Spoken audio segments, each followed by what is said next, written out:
leaders in the world, right? Yeah. 10 or 12 years with presidents. Had them either when they were current or in former. So Ford, before he passed away, I had Bush Sr., Bush Jr., Obama, Clinton's. I've had everybody but Reagan. That is wild. I wanted Reagan. I heard he was a great guy. Yeah, he seems like a legend. Having been with these huge world leaders, the best in the world, I'm curious. Yeah, what do you learn? When you're in the White House, you're in proximity. So a lot of folks don't know. So you're protecting presidents, current and former, and you're also protecting foreign heads of state. So a lot of folks don't know that when a foreign head of state comes to the United States, they would get Secret Service protection. And the goal is that you don't want foreign heads of state being assassinated on US soil. I grew up in an environment, and probably like from my early 20s on, being in an environment around this type of leadership.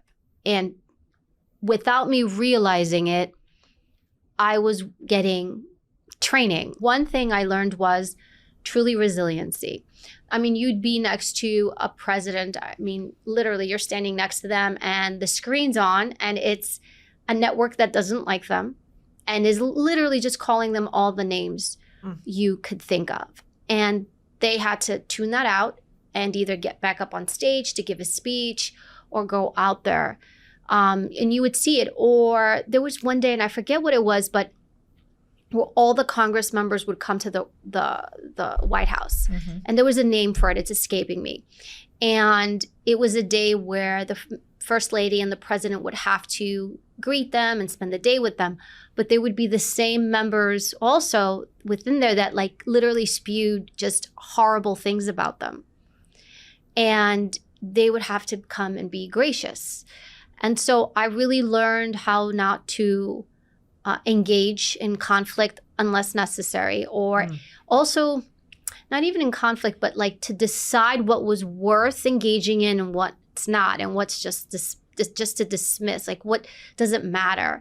So you learn how to deal with people, but with grace and class. That was one thing I learned. The other thing that I thought was really smart that they did, it was always a circle of people around them. So they created a buffer. So even though there's negative things and chaos going around you, which there always is, you have a select group of people that you've selected. They've gone through your filter system. A lot of them were loyal people. And that buffer of people kept them clear, calm, and they were almost like a barrier to the outside world. So I learned having layers of zones of people. You have your innermost zone. There's not one circle. It's multiple circles. So you've got your intimate circle, which is your people, where there's very high level of trust. You've got an outer zone where it's friendly, but not complete trust. I'll give you some trust. Yeah. Then there's the acquaintance zone where you want to network and deal with these people, or you have to. Outer circle where these are people just like looking to just devour you, but you still have to deal with them. So it's almost like these concentric zones. Yeah. And so I learned watching that. I didn't realize it till actually the most recent years when people were like, why do you do that? And I kept thinking, well, why wouldn't I do that? I got into the Secret Service 23.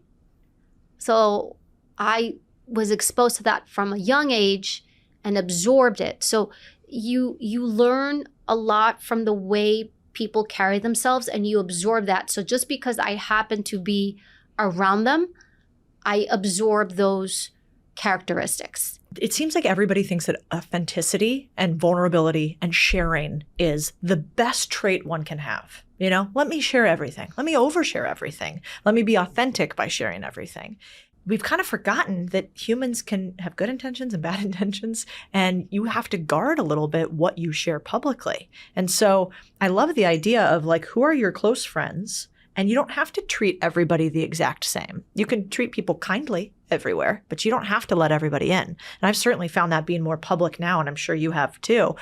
In the beginning, I was like, everybody's my buddy. And then later I realized like, oh no, they're just really charismatic. Like we're not friends. That's their job, is to like make me feel like I'm their friend. And I think a lot of the world around us is like that. And so, you know, I'd be curious your take. Do you think that being authentic and vulnerable all the time is good? And that's what you should do? No. This whole vulnerable thing, I always hear it. Here's the problem with that. If I'm going to share something with you, it should be truthful. And it should be done genuinely. Like, don't give me a story because you're trying to get me to put my guard down. How about you just be a genuine person? How about you just be truthful, respectful, and professional, and let things happen on their own organically. And this authentic thing, so that's another thing. Probably the worst person, Cody, to ask these questions. I just, I want to be transparent and honest with people because I feel like they're given things to do and it does not work. And it sabotages their efforts. And then they're kind of at a loss. I don't understand why I'm having problems with people. I don't understand why I don't have better relationships. So being authentic, first of all, what does that mean? Just be genuine. It's not, I think what people think authentic means is I'm going to come in, I'm going to be me, and whoever likes it. You need to bring different versions of you to different conversations and to different people. I'm in business now. You and I were talking a little bit off camera. And when I work with people or have people work with me, I want the business version of you. Yeah. I don't want the version of you that comes in, Evie, I need advice. I don't mind from time to time, but I'm running a business. So if you come in authentically, like I'm having a horrible day, Evie, I need this, I need that. I'm truly sorry to hear that, but that doesn't work with the business version of me. I can't get things done. So I need this professional, strong version of you to show up for me.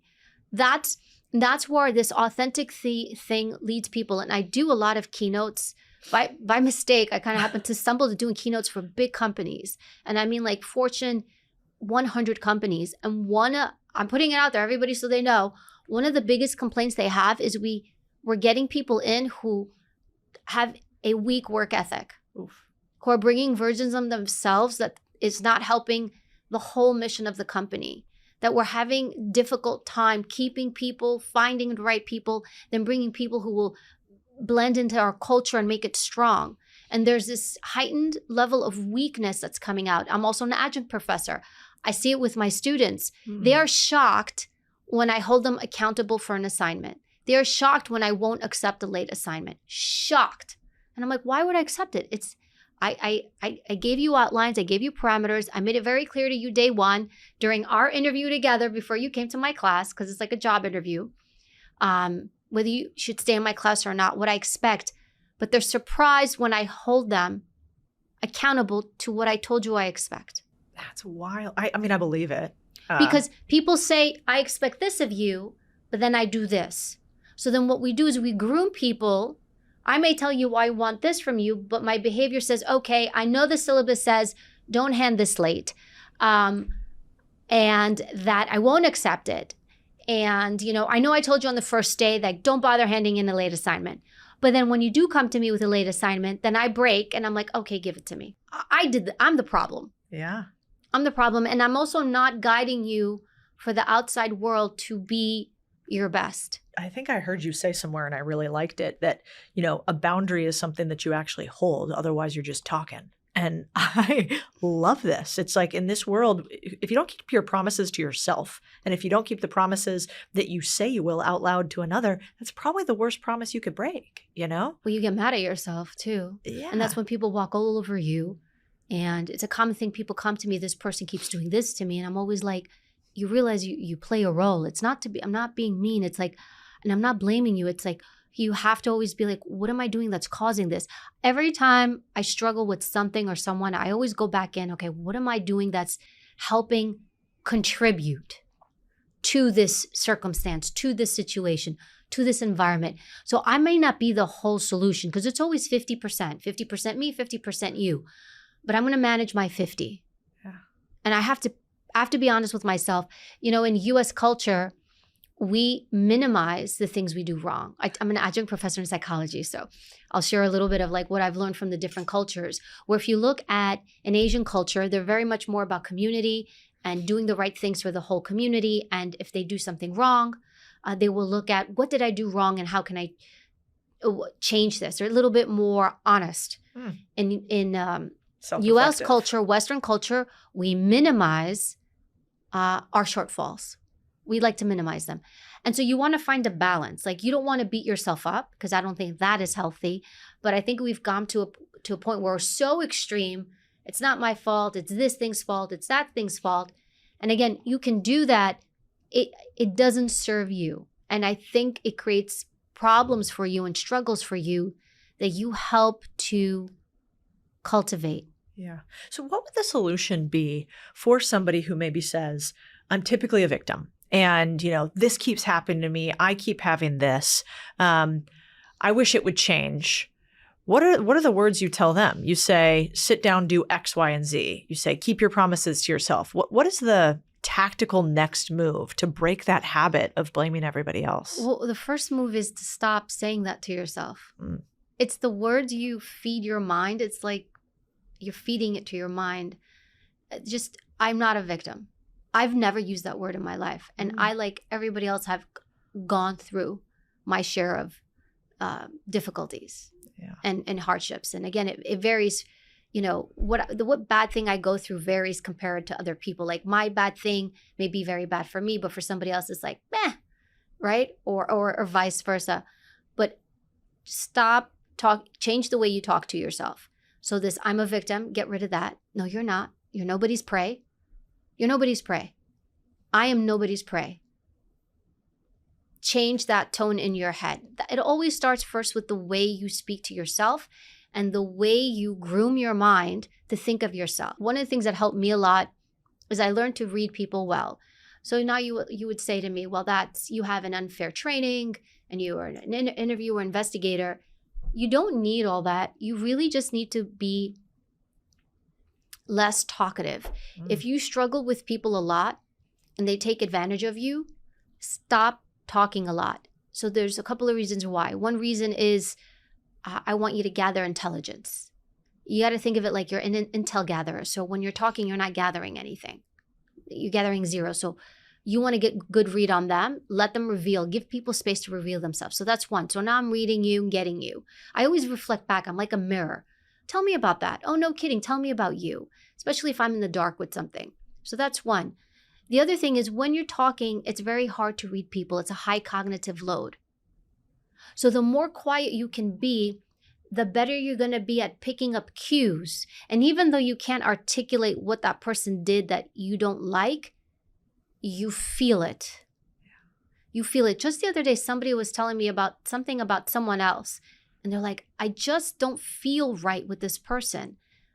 But I keep engaging them because I can't articulate what the reason is. And I'm like, no, you need to listen to that because you're picking something up. You just may not have the skill set yet to define what that is, that cue or that the words or tone or whatever that is they're doing that cause this hiccup for you, but you need to follow it.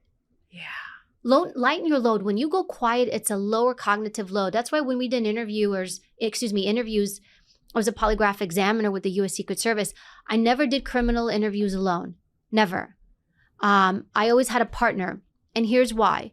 And we would say, I'm going to be primary or you're going to be primary. I'm going to be secondary. And the reason why was because I'm talking to my person, my subject. My load is high, so I'm missing things. I'm trying to figure out what to say, how to say it, read you at the same time, listening to your responses. What should I say next? Oh no, how should I shape this question if I follow up with this? Is there an issue here? But this person here who's sitting quietly next to me is picking up all the things that I'm missing. And so what we would do is we actually had chairs with wheels on them. And so these have wheels. So when I would get stuck, I would organically just wheel back. And it was the cue for my secondary to wheel up and jump in.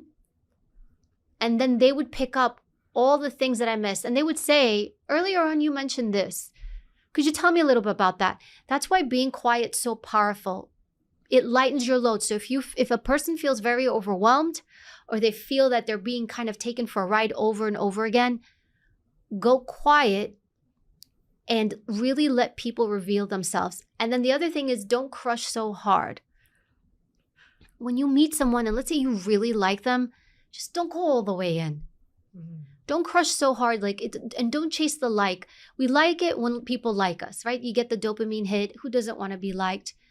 But the thing is not everybody is going to be in alignment and in harmony with you. Mm-hmm. And so again, they can be nice, but their value system, belief system, agendas in life are different than yours. And that's going to lead to bumps later on. And so you will save yourself sometimes a lot of pain and hardship if you don't like so hard. Yeah, I think the first time I realized that was when I started having business partners and I wasn't very good at picking them. And I would crush too hard too fast. And then I would feel bad for pulling back. I would have that little flare, that little thing in my stomach where I thought, oof, we're out of alignment and something's off. But we were too far in. Now I'm like, what am I going to do? Pull away, no longer talk to this person? So this whole inner dialogue. And Chris, my husband, said something great to me, which was, he's like, people are hard to conceal over time. And he said, especially people are hard to conceal in the evening. And I don't know if this is true because we should talk about your time with interrogations and lie detections. But he was saying that one of the favorite things that he liked to do when he did his job in the military was he wouldn't ask the hard questions in the morning, when a coffee was happening with a subject that they were interested in. It would typically be in the evening after they were together for a long day. Lots of stuff was happening. They weren't exactly sure, when the next coffee would come, when the next water. And that's when the person would kind of reveal. They'd be tired. It would be hard to keep up a veneer. And I thought that was really clever because, everybody kind of looks better with a fresh cup of coffee. But with you in particular, God, some of your work on interrogation and lie detection I thought was so interesting. I was wondering if you had any stories about a time you caught someone lying and how you could actually tell that they were. It was an applicant for a job. And he was having a hard time passing his polygraph. He was being polygraphed in the U.S. Secret Service. To be an agent, you have to take a polygraph and pass it. And it's a hard thing for some people. And so this applicant, who's like a football player, very well liked by everybody, takes his first polygraph. He doesn't fail it. He doesn't pass it. He's what's inconclusive. And I'm asked to come in to give him a fresh face because we would have this rule: you never wanted the same person to interview you a second time. You want a clean face. So this young man in the interview was telling me about, you go through, I can't give too much away, but in the polygraph for the U.S. Secret Service, you ask them what crimes they've committed in life. And most people will tell you, no, I've never done anything. Well, I get very specific and granular and I go through each crime. And often people are like, no, I've never been arrested. And, I was like, that's not what I asked you. You can commit a crime and get away with it. In fact, in the US, the data shows 80% of crime goes unsolved. We have a lot of crime. So as I'm speaking to him, somehow, without getting too much in the weeds, he started to reveal to me a date he went on with a woman while he was in college, and that he had been intimate with her, but then after the fact, she left very upset. So I hear this and I'm, okay, this is bothering him. Why? And I had him talk me through the date. And then I had them talk me carefully through their intimacy and how that transpired. And, in that, he revealed, I held her wrists down. She was very upset. She was crying. How she left. And without him saying rape, he described to me what would be considered a rape. Wow. So he never said it. But what he did is he gave admissions. I held her wrists down. She said it hurt. She was crying. She left in tears. And there were other things he shared. All these things together, when you put them together, paint that picture of this is what he did to her. And so that's how I knew what he had done. So actually, I can't recall at the moment. I don't think I even polyed him. I got all the admissions and I knew in that moment, I'm like, it's not going to happen for him, and nice guy, very nice guy. He seemed super nice in the chair, but you could see he's having this moment of looking back and thinking, what did I do? But he's telling me the story through his lens. Yep. Through his lens, he's like, well, she said no. I'm like, how many times did she say no? She said no the whole time. And so all these different pieces. And that would be, those are very good examples of, don't wait for people to tell you, I did this or I did that. They give you what's called admissions. And they're little peeks behind the veil to show you. But what you have to do, and what I learned to do and I still do, is when they give you a little peek, ask them a question that helps the curtain get pulled back a little bit more. Don't just let it go. So like what I did with him was, okay, when you held her wrists, what did she say? Okay, when I would always use the words they would give me. So never in that interview did I say the word rape or that you violated her. I used his words because it made him more comfortable to say more. I reflected back. It's called reflecting language. And it's something you can use with anybody because it makes people feel a little bit more that you're in harmony with them. So when you speak to me, I'll reflect language you use back to show you I'm listening to you. And admissions are powerful. Everyone's always look for the confession and whatever somebody does to you. I want him to tell me he did this or she did that or they stole that money or they cheated on me. You don't need that. You need the admissions to put a picture together. You don't need to be right, and they don't even need to know that you know. It's for you to know so that you can make sound decisions for yourself. Yeah, because you're right. A lot of times people these days will say, I need them to fully admit it. I need to get through this and I'll be fully healed when they say this. You will never be, right? You will not be fully healed. Because there's no such thing as being fully healed. You recover and you become resilient and you bounce back. I believe in that. And you can take what's happened to you. But if you're looking to heal, by the time you heal, if you're even able to, like the next slap in the face is going to come and then the next slap in the face. So you're spending your whole life healing.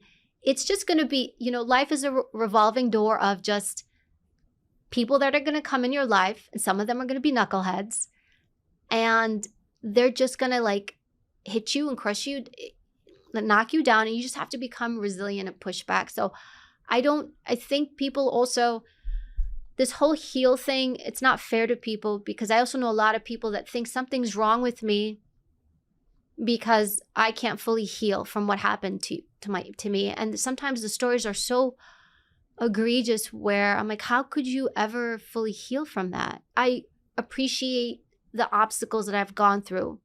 I'm not saying they don't hurt, but all I'm saying is it's not fair to tell people fully heal and then people feel inadequate because they can't fully heal. You don't need to heal to be resilient. Those two things are not the same thing. Yeah, and I mean, you have been through some serious things. I mean, you were on scene at 9/11 by the World Trade Centers, as far as I read online. And, not only were you there and chose to run towards explosions, but it kind of was happening all around you. So many people could have been through something like that and said, I'm a victim and this is what happened to me and I could remember all that. And still you chose not to do that. Here's the thing. When you relive a bad experience or even a bad fight or bad anything, it's rumination, right? And again, I'm going to go back to my psychology teaching as an adjunct. When you ruminate over something, you notice how sometimes it can be addicting. Yeah. It actually gives you the same high. It actually activates the same part of the brain that gets activated when you do coke. And it almost creates, it activates that part of the brain. And so for folks to hear that, it's like, no, like that's why you kind of get almost like sort of addicted to like playing this record. And if you seek therapy, there's nothing wrong with it. There's some people that really genuinely need it. I always tell people, go find somebody who's helping you move forward, not retell your pain. I actually had dinner the other night with a woman, and she had been years ago here in New York City. There was a Long Island Railroad shooting. And there was a gunman who opened fire on people on the Long Island Railroad. It was many, many years ago. And she and I were talking because I used to intern for a woman named Congresswoman Carolyn McCarthy. And McCarthy's husband was on that train. He was killed. Her son was shot and he was paralyzed. Wow. And the woman I happened to be having dinner with, unbeknownst to me, it was a group dinner, says, I know Carolyn. And I said, how do you know her? She's like, because I was on that train. I was shot twice. And I said, I'm very sorry to hear that. I'm glad you're okay. And we started talking. And she used to tell me, every year we had this dinner and get together. And she said, I stopped going I said, why? She's like, I didn't want to relive it. She's like, it wasn't helping me to relive something horrible that happened to me. She's like, I wanted to let it go. Rare and so important. Most founders think they have a traffic problem, so they throw money at ads, more content, more clicks. But the truth is, your site visitors aren't the problem. Your follow-up is. If someone visits your store, adds to cart, then disappears, most platforms just let them leave. OmniSend doesn't. It triggers abandoned cart flows, win-back emails, and even browse abandonment messages all on autopilot. It's not just email, it's email plus SMS with smart segmentation built in. You can trigger a discount code to someone who clicked but didn't buy. You can follow up with a new product after someone made a purchase. You can even A/B test everything to find what actually converts. And you don't need 5 different apps to do it. OmniSend gives you all the tools without the Frankenstein stack. If you're bleeding leads and calling it low conversion, stop. You don't need more eyeballs. You need a machine that closes. That's what OmniSend is. You know, and I think about those moments, like the scary moments in our lives and whether we choose to lean into them or not. You've kind of built an entire career around leaning into them, it seems like to me. By mistake. Like I think about you because you were a police woman. I started in the NYPD as a recruit, yes. And so you also kind of would sit across the table from criminals and from predators and from what I would anticipate as scary people. What are predators actually like? What are criminals like? You would think for the most part that these were just like apex predators, or they would look like it, and they didn't. I remember one interview I did. It was a father. He had 3 kids, and there had been, I want to be careful how I say it because it's delicate, but basically child pornography on his devices. And the police needed help understanding what was going on. I interview him. What he ended up doing is he looked like nothing. Like he looked like 160 pounds soaking wet, maybe lighter. I thought, I was like, I could take you. And I'm, but when he walked into the room, I was always surprised to see would walk in the room. And like what he used to do, which was clever, which a lot of them do, he used his kids to get them to bring other kids to their home. And they would go downstairs in the basement and he would shoot videos with all these little kids. And so you would think when I tell you that, you're waiting for this like apex predator to walk in that looks it. You would never pick him out. In fact, he looked like somebody who would be bullied. And that's why I always caution people, like bad people. And I always be careful with that word. Like it's not about what people look like. You don't know what's inside someone. We had this saying in the polygraph, in the interview room, like anybody is capable of anything at any given moment in time if given the opportunity. Wow. So the way to protect yourself without being cynical, it's not about being cynical, is assess people's behavior. That's why you can't look at someone. I always say don't label the person like labels are for clothing. Label the behavior. And like be quiet and give people time to see what they're about. Yeah. And they will reveal it. But people who prey don't look like prey. And you know what's also interesting, what I learned about predators, do you know who they prey on? Kids, number 1, because they're easy to prey on. Women, number 2, because as much as I may not want to say it, but it's just the truth, physically, biologically, like we are, in a sense, the other gender, male gender, is just physically stronger than us, so they can, to some degree, overpower us. Depends, not everybody, but for the most part. So there's that physical thing there. And then the elderly. 3 populations that are preyed upon the most by predators. So if I tell you that, then what does that tell you about a predator? They're pretty weak. Exactly. I'm not picking on the guy that's going to give me a run for my money. I want easy prey. So a big part of it is your mindset. Like if people think, and this is for anybody, it's like if people feel like you got a little bit of crazy, they're going to think twice. It's so true. I'm sorry. It's true. You want people to be like, I'm not telling you to go around being crazy person. I listen to Evie. but you just want people to feel, I don't want to cross a line with her. or with him or whoever. Just let them feel it. And that has to do with respect. It has to do with the way you carry yourself. It has to do with what you emanate out there. Yeah, I want to get into that because you have really specific actions on that you do. And I thought think you were going to teach me about business. Well, I was going to Cody. say it does apply to business too, because there are business predators everywhere. Yes. And they also go after the people that look like they're going to fold, and I think there's a lot of reasons why, if you're pretty serious in business, there's a great reason to like never settle a case. If somebody comes after you and you think that it's ridiculous and they're just trying to be litigious, it's like, no, I will go and spend much more than it would ever take to settle with you because I refuse to allow this precedent to happen. And I think in business, you have to kind of show that you're really not to be trifled with and that you're not scared of coming out against somebody, because bullies exist in business like everywhere else. In fact, maybe more, because a lot of people think that business is a zero-sum game. And in order for me to win, you have to lose.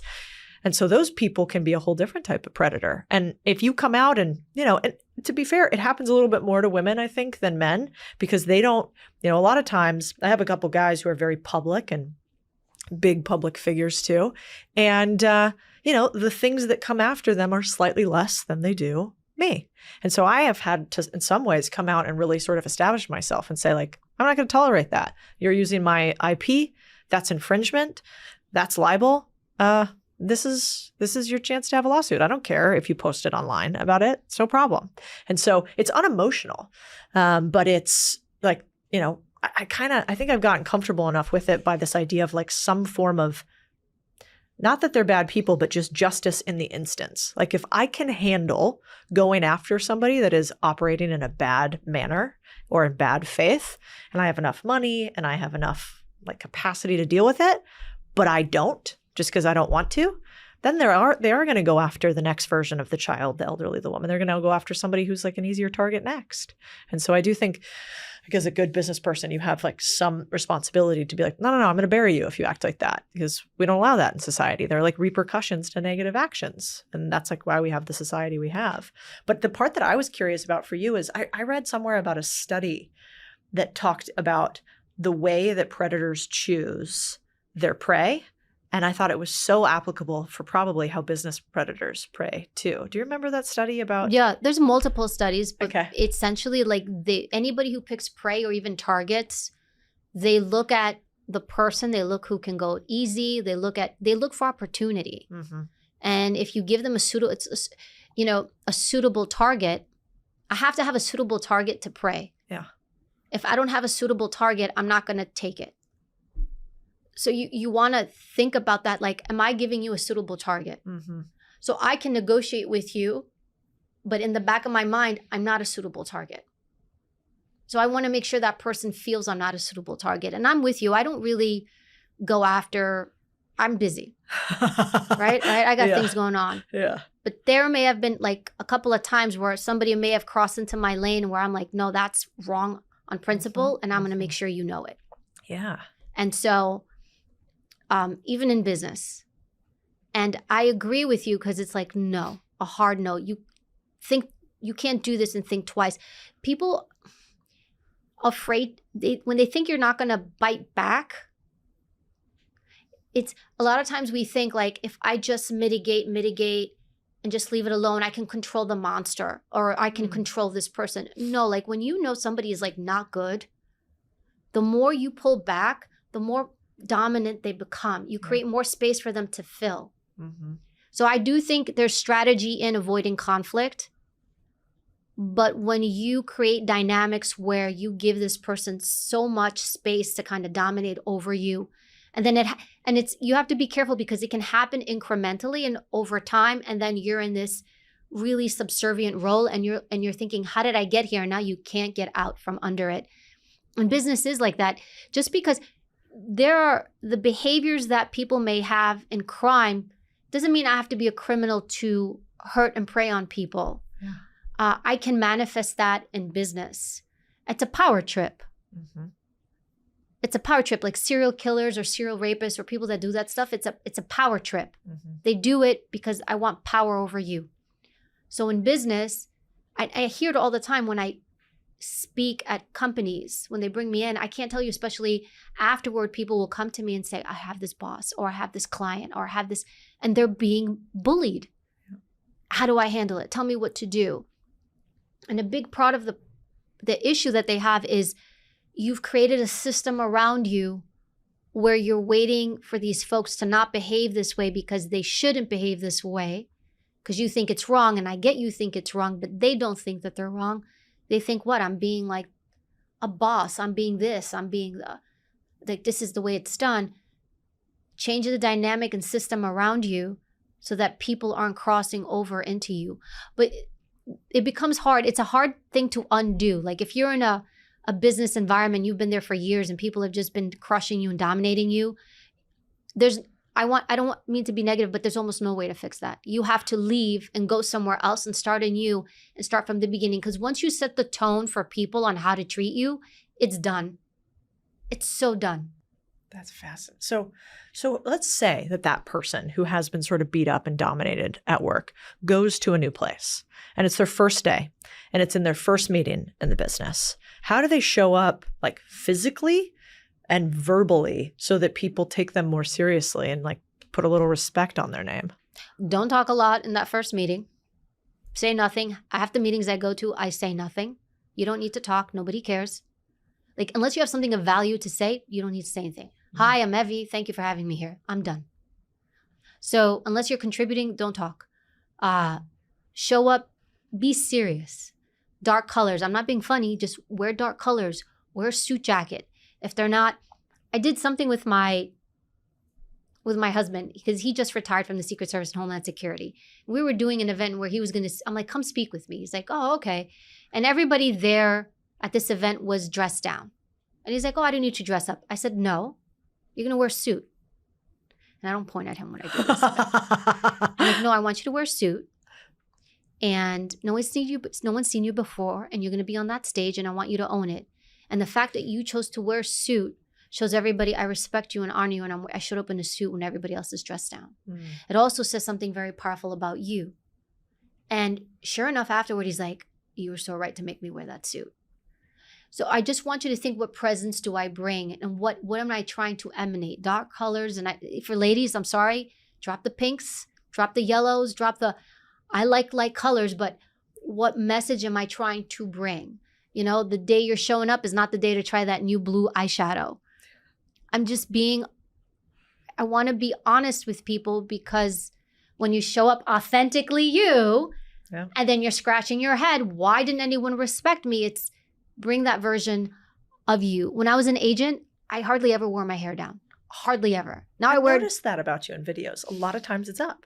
Always. And I'm used to it, but even as an agent, I wanted to be taken more seriously. I had really long blonde hair. There was no way I was going to cut it. I already really took on very masculine attributes to an extent. So I was like, the hair I'm keeping. You know, when other girls were cutting it off, I'm like, no way the hair is staying. So I wanted to hold on to that part of my femininity. I don't want to lose it, but it was always up. Because if I showed up like this for an interview, like, hey, how's it going? Right? You have to just think of what version you're bringing. If I'm doing, like, even to this day, if you're in a room with all male, I'm going to wear pants. Just little things you can do. I'm going to show up. I'm going to sit at the table. My hands are going to be on the table. I'm not going to sit on my hands like I'm 5. Interesting. So I'm going to sit. I'm going to be here. I'm not going to have my phone on the table. I don't care if everybody else is on their phone. I'm here. I'm alert. You're also telling people I'm alert. I'm watching everything that's going on around me. Forget the whole get off your phone because it's not good for you, because it's not. Put that aside.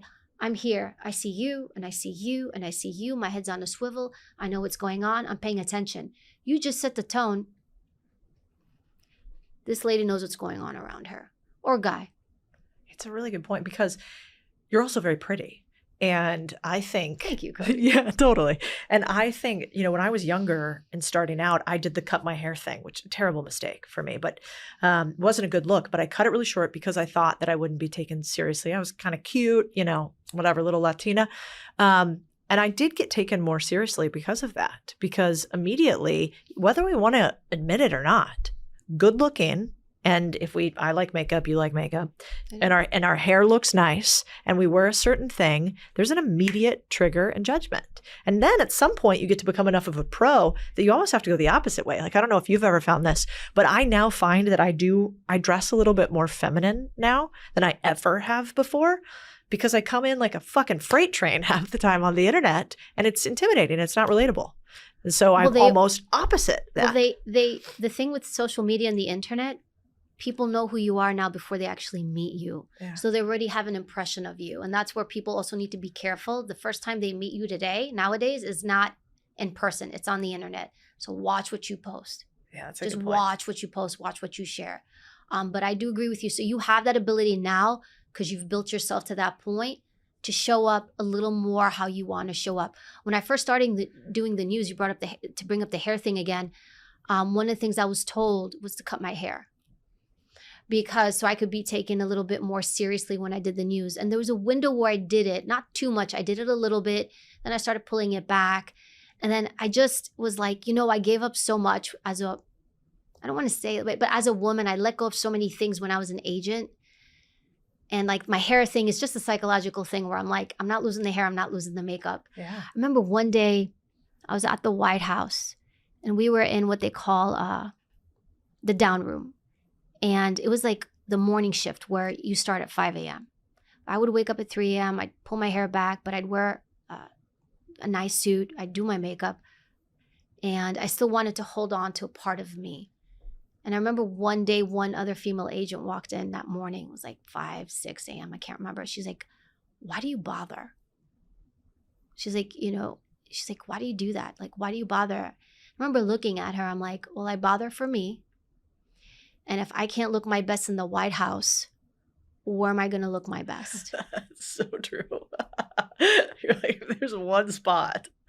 And I just didn't want to fall into that space because I would see a lot of females fall into that, where you don't have to sacrifice. I don't have to talk like a guy or act like a guy or be a guy to be respected. There's a balance. And so I held on to that part for me. So I'm not going to shop at Joseph A. Banks for my suit because I want to fit in.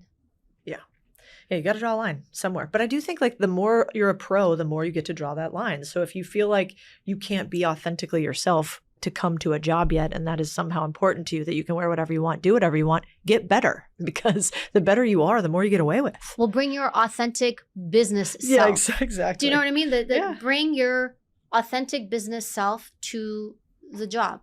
That's it. It's bring the version of you that resonates at that job, not the version of you that goes clubbing or to the bars or hanging out or to Coachella. Like that version of you, although it's authentic, it doesn't go there. Even sometimes my people that work with me or for me, if I have an event, I will, if I know that they don't wear suits a lot or they dress a certain way, I'm like, we're going here, I want a suit. Yeah. And they know me, I'm like, it's not that I'm not loving who you are, but we need to adapt to this environment that we're going to, and you're going to bring that version of you. It's actually a gift to say that to some people when they're younger, because, if you want to get paid like a pro, you should dress like a pro. And thankfully, we both learned that because of your background. I was in finance and investment banking. Like, it just wasn't an option. You wore a suit. That's just what happened. But I think a lot of younger people these days, that's just, the world's changed so much. I mean, I'm not that old, but I had to wear pantyhose. I bet you had to wear stuff like that too. Like pantyhose if I wore a skirt.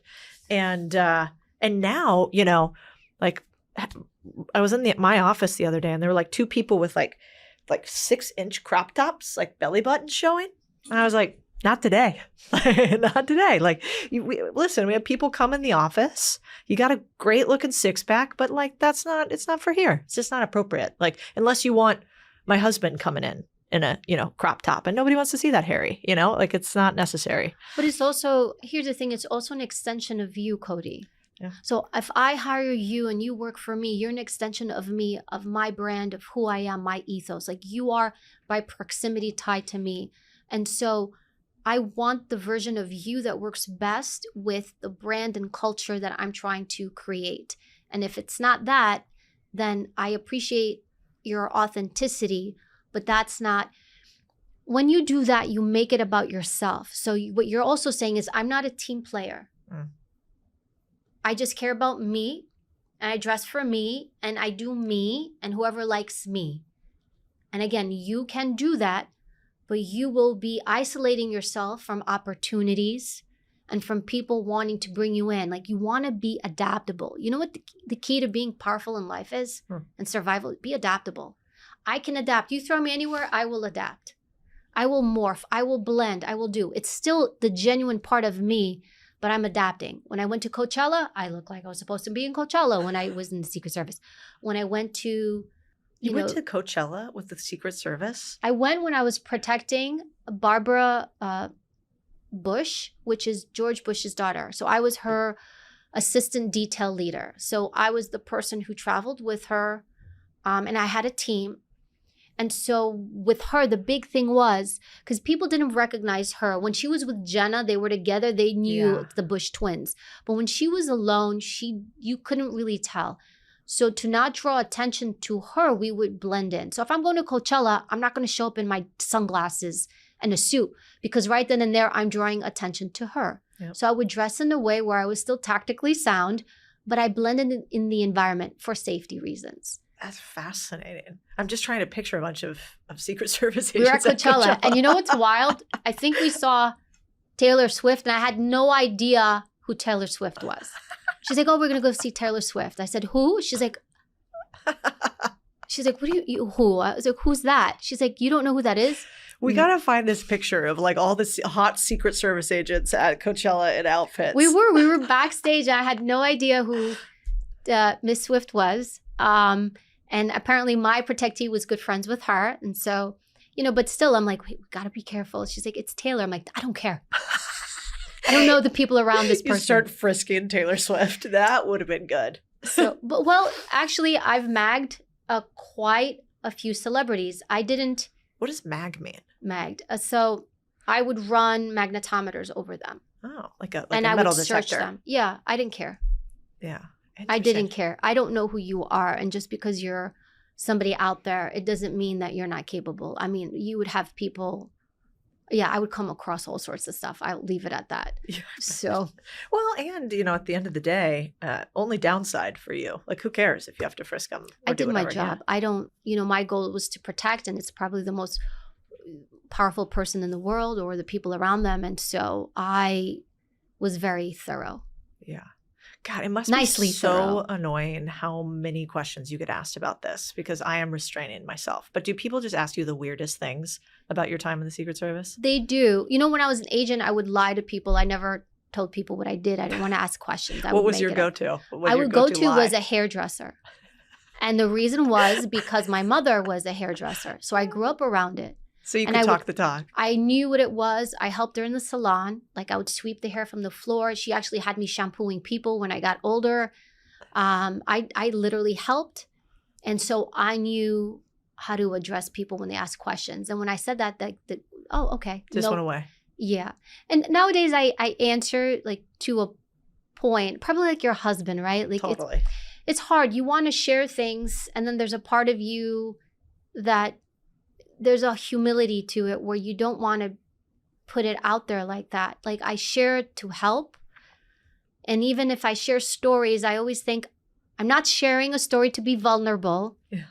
If I share a story, I want to make sure that the reason I share this story is adding value, or there's a lesson or something I'm trying to share that helps the other person, that I'm not just sharing it to share. Yeah, it's good. Yeah, the worst one he gets asked is, like, how many people have you killed? Oh my God, I knew you were going to say that. Jesus How Christ. many people have you killed? Yeah, it's happened in front of me a few times. The first time I was flabbergasted. I'm like, I never, Yeah. I don't know. I would never ask that. It's almost like asking an even worse version of body count, Like, hey, what's up? How are you? How many people have you slept with? You're like, what? Why would you ever ask somebody that? Because stuff like that's glorified. If you watch Yeah. video games, media stuff, it seems like it's not a thing, and it's a horrible. Like, I've been asked that.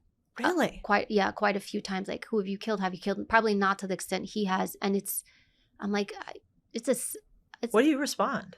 I don't. Yeah. I don't.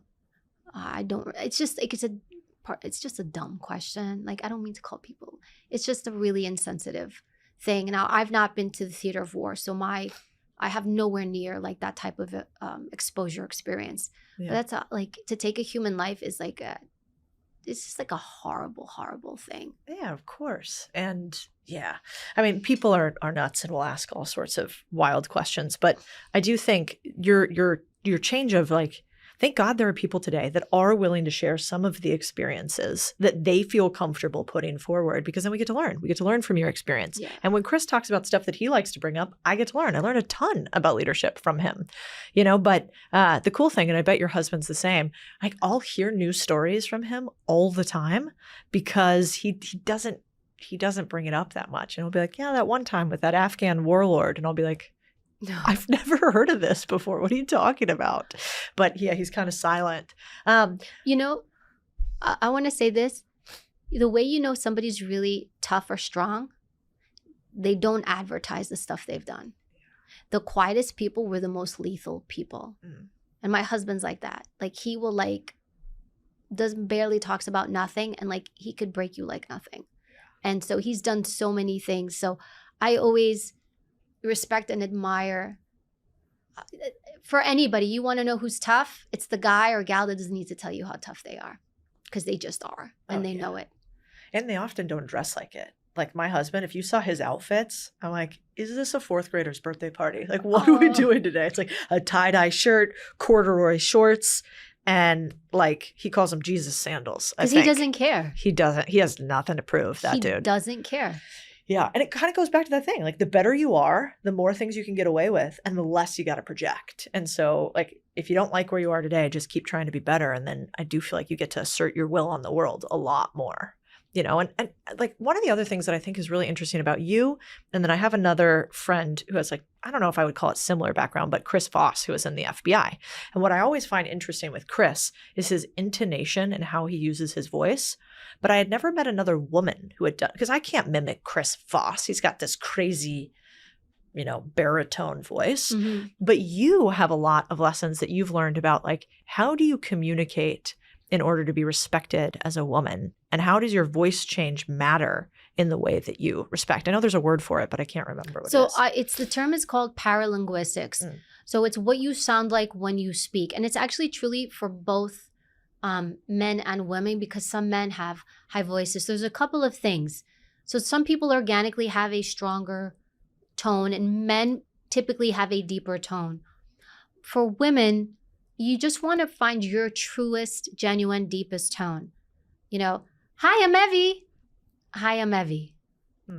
So you want to find that tone. And sometimes over the years, you have to think of like your voice, it captures things that you've accumulated over your lifetime. Maybe you were in abusive relationships, or you had parents saying, be a good girl, or don't talk, or don't this, don't that. So our voice captures all that stuff. So your true voice is not your true voice, the one you use. So you want to really think about, what do I sound like? I always tell, and I talk about this a lot with companies, when I have people saying, nobody listens to me. And I'll say to them, well, what do you sound like?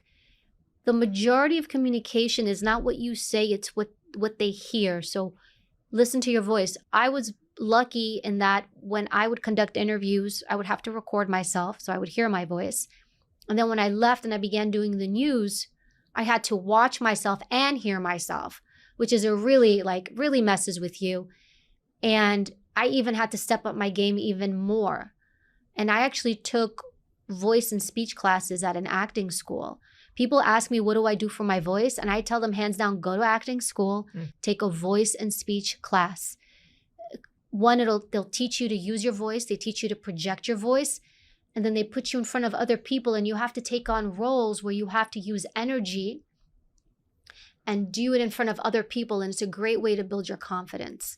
But I learned to use my voice, because if I'm talking about an attack or shooting, because I cover national security and law enforcement issues for NBC, I can't sound like this. No. You know, I have to strengthen my voice so that the listener can believe that I know what I'm talking about. So think of your tone. The other thing is project out. So when you're speaking, own what you say. I go back to my college students where I'll have them ask, I'll ask a question and I'll say, tell me about blah, blah, blah, blah. And I'll pick on them. And when they answer, and I'm like, I can't hear you. And I will tell them, I'm like, this is the place to make mistakes. Own your voice. If you're wrong, you're wrong. Nobody cares. And so I always try to please project your voice. It's okay. I'm not telling you to, it just means project means just make sure people can hear you. It's very also annoying to the listener. I can't hear you. I don't have time to keep asking you to repeat yourself. Just say it. Let's work together and move on. That's the other part of it, projecting your voice. And then the other thing to think about when you speak is make sure, and this is very dominant today for no matter what gender you are, is, hi, I'm Evie. Hi, I'm here with Codie Sanchez. Hi, I'm Evie. I'm here with Codie Sanchez. I said the same thing, but I'm speaking different. So you always want to go down when you speak. Those are very simple things to do for your voice. How many people do you think sound on the uptick typically? A lot. Is that a majority? People do not even realize that they sound that way. No, I think most people speak like that because I think it's a generational thing. I think it's just what's dominant in the culture right now. So what I hear, I absorb. My husband sometimes will do it sarcastically in front of our little one. And I tell him, I'm like, please don't do that. I don't even want her mistakenly to start speaking like that. So it does happen, and you'll hear men and women do this. So just things to be conscious of when you speak. So if people don't listen to you, or if you share an idea, this is another thing I hear in business meetings. I shared this idea and then nobody paid attention, and then somebody else said it and everyone paid attention to this person. And my first thing is, what did you sound like when you shared that idea? Did you sprinkled it out there very lightly, and then this person took it and they owned it? Yeah. The other part too is really pondering what you're going to say first. What I find a lot that happens with people who aren't listened to is they talk a lot, to your point. They're unstructured in their thoughts. I haven't been as thoughtful about tone, so I'll have to think about that. Yours is fine. Yeah. You're good. Good. Thanks. But they have this wide-ranging concept that they want to have that could have been distilled into 3 sentences. And so that's one of my biggest pet peeves. Is before you come up with your idea, can we make it real brief?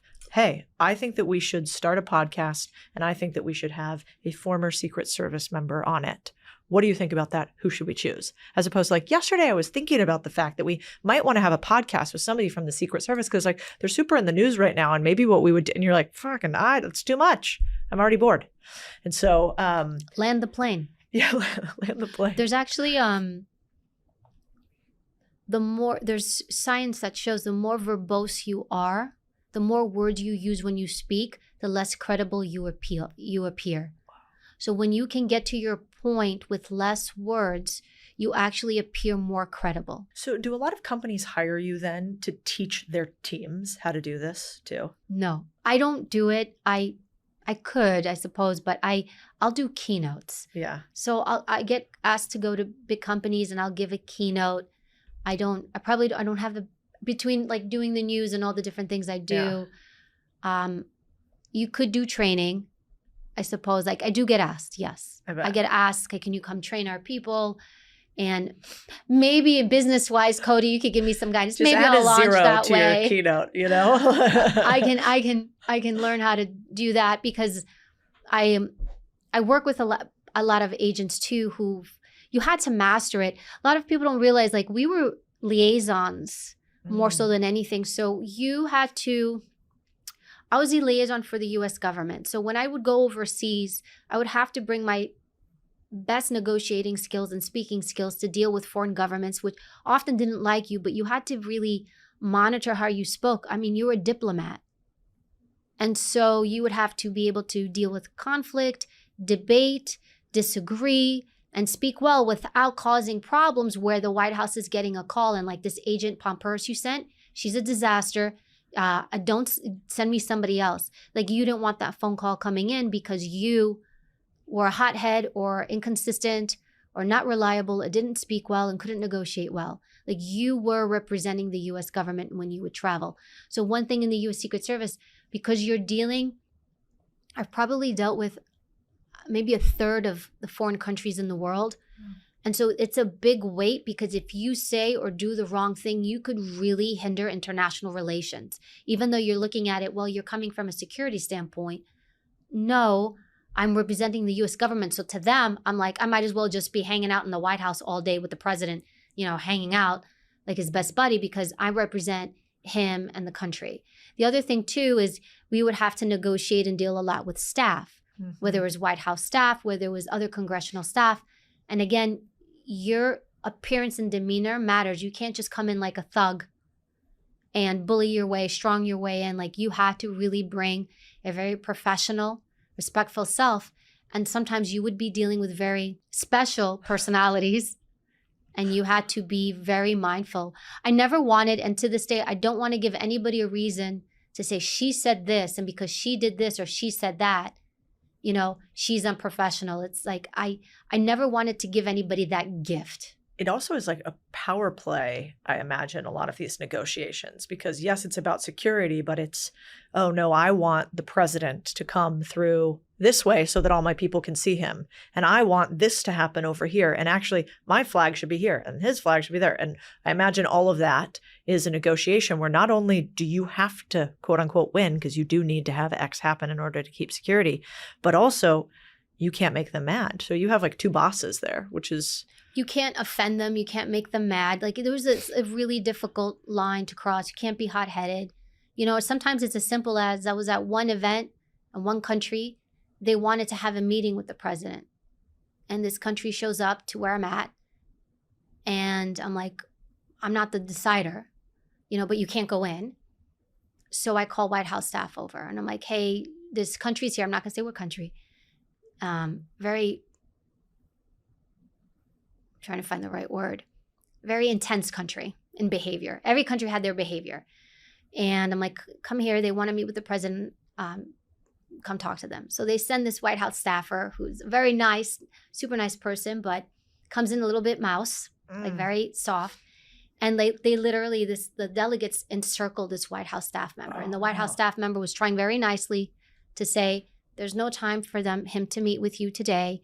We can try. And they were very offended by it. How could your president not make time for our president? And it started to turn into like, I'm like, they're going to just devour this guy. And I had to step in and say, hey, why don't we calm down and we'll find a resolution, and then it turned on me and I was just like, oh, no. Oh, no. And I told the White House staffer, leave and go come back with 5. Yeah. But you have to bring strength as well. So that's a really good example of when this White House staffer showed up, all good intention, came very nice. And you can't show up very nice with this country. This is a country that'll eat you alive. So you want to bring your professionalism, you want to be respectful, but you want to bring that essence like, hey, why don't you calm down? You don't need to say it, but you exude that strength, because then people won't cross that line. Yeah. Is much of the negotiation that you learned in that job and others like pre-preparation? Like almost really, it seems like a lot of the moves you make, X situation happens. You don't just really react. You kind of have to take a minute, think about what's the context, who am I combating in some situation, and then what's my prep that needs to be done. Like, is most of negotiation won and communication won in the pre-preparation, not the actual like activation? I mean, even your like, okay, we're going to go in, you're primary, and I'm going to like slide back thing. Roll back. Roll back, right. These all seem very, like you're spending a lot of time prepping for almost everything that you're doing. Is that right? It depends. The more you prep, the better prepared you are, the more confident you are. So over time, you do less prep because you know what to do. Yeah. But anytime if you're talking interviews, if I did an interview with a partner, we never walked in cold. We sat down, we went through our questions. What are we going to say? Who's going to be primary? Who's going to be secondary? What do we think we should ask? How do you think this? We always plan that out. There's something also called predictable dialogue, which means you may go in to do a business pitch. And there's different ways it could go. The one could be like, great, I love this. Or I want more information. Or are you joking? This is, whose idea is this? This is the dumbest thing I ever heard. So predictable dialogue would be, I would prepare dialogue for whichever direction that person went. So I was prepared for whatever direction you went. So if you do a business pitch, for example, you don't want to be shocked when they push back and say, I think that this isn't a good idea. Well, how about this or this and that? You come in prepared. And so also you're not like, it doesn't feel like a punch in the face when they call you out on something or they push back. So that's predictable dialogue. I will predict the dialogue you're going to have with me so I could have the response to that dialogue. I'm prepared. The other thing to do, which is really important in business, and that we would do is rehearse your opening line. So don't go in and wing it. Please don't go in and wing it. Rehearse your opening line. And your opening line should differ for each pitch you're doing, depends who it is. Is it a CEO, a CFO? Is it just a lateral employee? You adapt how your opening line is for the entity you have. And then also, what is their disposition? Are they very strong? So you bring a little bit more strength. Are they a little bit softer, more shy? You bring it down. You want to adapt. It's always adaptability. Who do I have? I adapt. That's why that whole authentic thing that you talked about before, it does not work to your advantage. I want you to be an adapter. Who would I have? I'm going to meet you. What we try to do and what society tells you to do is make them come to you. Yeah, you're so special that you make everybody bend to you. You make them, how insecure am I that I need to make everybody come to me? No. I see who you are. I just read you. I understand you. I see what your values are because I've shut the fuck up and I'm listening and I read you well. And now I'm going to adapt to you and I'm going to meet you where you are. So much more powerful. I mean, you don't get mad at a chameleon when it changes its color. You're not like, well, chameleons are always green. I'm green. That's authentic. You're like, no, the chameleon's kind of a badass because no matter what's going on, the chameleon can blend right in. Nobody can even tell it's there. And I think that's the same thing you're talking about in business and in life. It's like have the ability to still be you. The chameleon's still there, but it's able to actually blend into an environment. And man, if you could do that paired with preparation, like I think there's something about, and all of this is actually preparation because you're just being quiet and learning before you talk, even just in an instance. But really deep preparation that is personalized is so hard to push back on. It's so sexy. I mean, it's like when somebody else feels like they actually know you, when something is prepared perfectly for you, it's so rare today that I feel like it is a superpower. And so like if somebody comes and meets with me and they want a job, and they slide across the table a presentation of like, here's everything that's going on at your company. Here's all the stuff that I think you guys are doing wrong. Here's the stuff I think you're doing right. I could be wrong on all of this. I just want you to know I'm kind of obsessed with your mission. And I think what you're doing is really special. And so here's sort of how I think I could assist. I'd be like, let's sit and talk because that never happens. You know, they come in and expect you to ask the questions about them.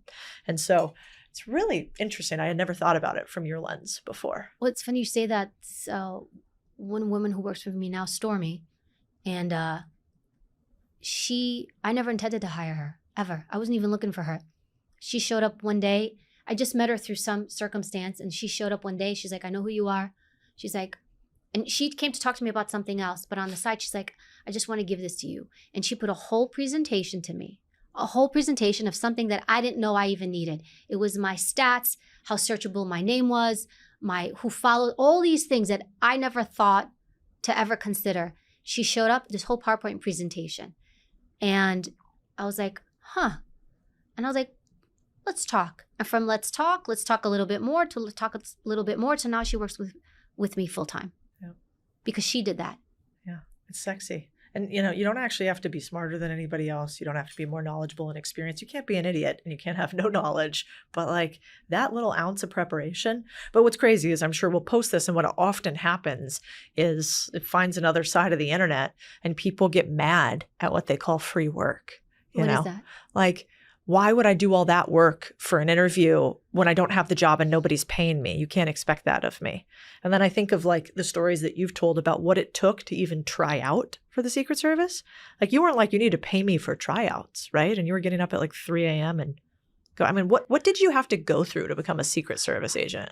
Before I tell you that, I worked for, this woman came up before, Congresswoman Carolyn McCarthy. I was in college. And it came out like they're looking for an intern. So I'm like, I didn't even dawn on me as a congresswoman, like how hard can it be? I was like, if they like me, they like me. I was very like that. I show up, I do an interview, I get the internship for free. Yeah. So you might argue it's an internship for free. It's a couple of months. And it was a couple of months. My internship finishes. And I asked them, I'm like, I'd like to stay on. And they said, well, we have to open it up to be fair to other people. And we can't hire you. I'm like, well, I don't want to get paid. I'm like, what if you have 2 interns and I stay on and I keep working for free? And I had their cases, their constituent cases. And they liked me. They said, sure. I stayed on for almost 2 years and I worked for free. So you might look at that and be like, well, that's a complete waste of time. You already did the internship. Why do you need it? Well, when the hiring process came for the U.S. Secret Service, I needed 3 reference letters. And who do you think wrote me a stellar reference letter? Carolyn McCarthy. And I, to this day, think that that played a major role in my application getting pushed forward, that I had a congresswoman write me that reference letter. But I worked for her for 2 years for free. Even with the job, like NYPD, when I went in, I think it was $27,900 my salary, which meant my check was like $400 every 2 weeks after taxes. I had no idea. The first time the check comes, I get the check. And I was in the academy because they started paying us in the academy. And I was like, this can't be right. I was like, there's no way this is right. $400, 2 weeks. So I go to the sergeant. I'm like, sir, can I, I'm a cadet. I'm like, sir, can I show you something? And he's like, what do you want, recruit? I was like, I don't think this is right. He's like, it's right. He didn't even look at it. It's right. It's right. Go away, recruit. Go away. Because you're not really supposed to talk to them. They call them the white shirts. You're not supposed to talk to them. I'm like, but sir, this can't be right. $400, 2 weeks. I'm like, this is crazy. And like, finally, I'm like, but sir, please. And he looks over. He's like, it's right, recruit. Go away. I was like, $400 for 2 weeks. I was like, how do you live? But I stuck it out. I didn't come from wealth. I didn't come from money. And I saw my family struggle quite a bit. I lived in government housing, which was like government subsidized housing, which is not great in New York City. No. But I think if you put effort and meaning, the wealth will come. But if you look at the dollar amount from the get-go, you're in trouble.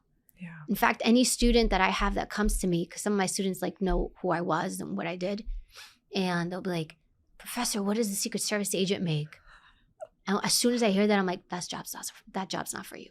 Yeah, it's true. I mean, I remember when I was with Chris, and he was still in the military, he was in the teams, and I was kind of already successful in business, and I was going to leave my firm at the time.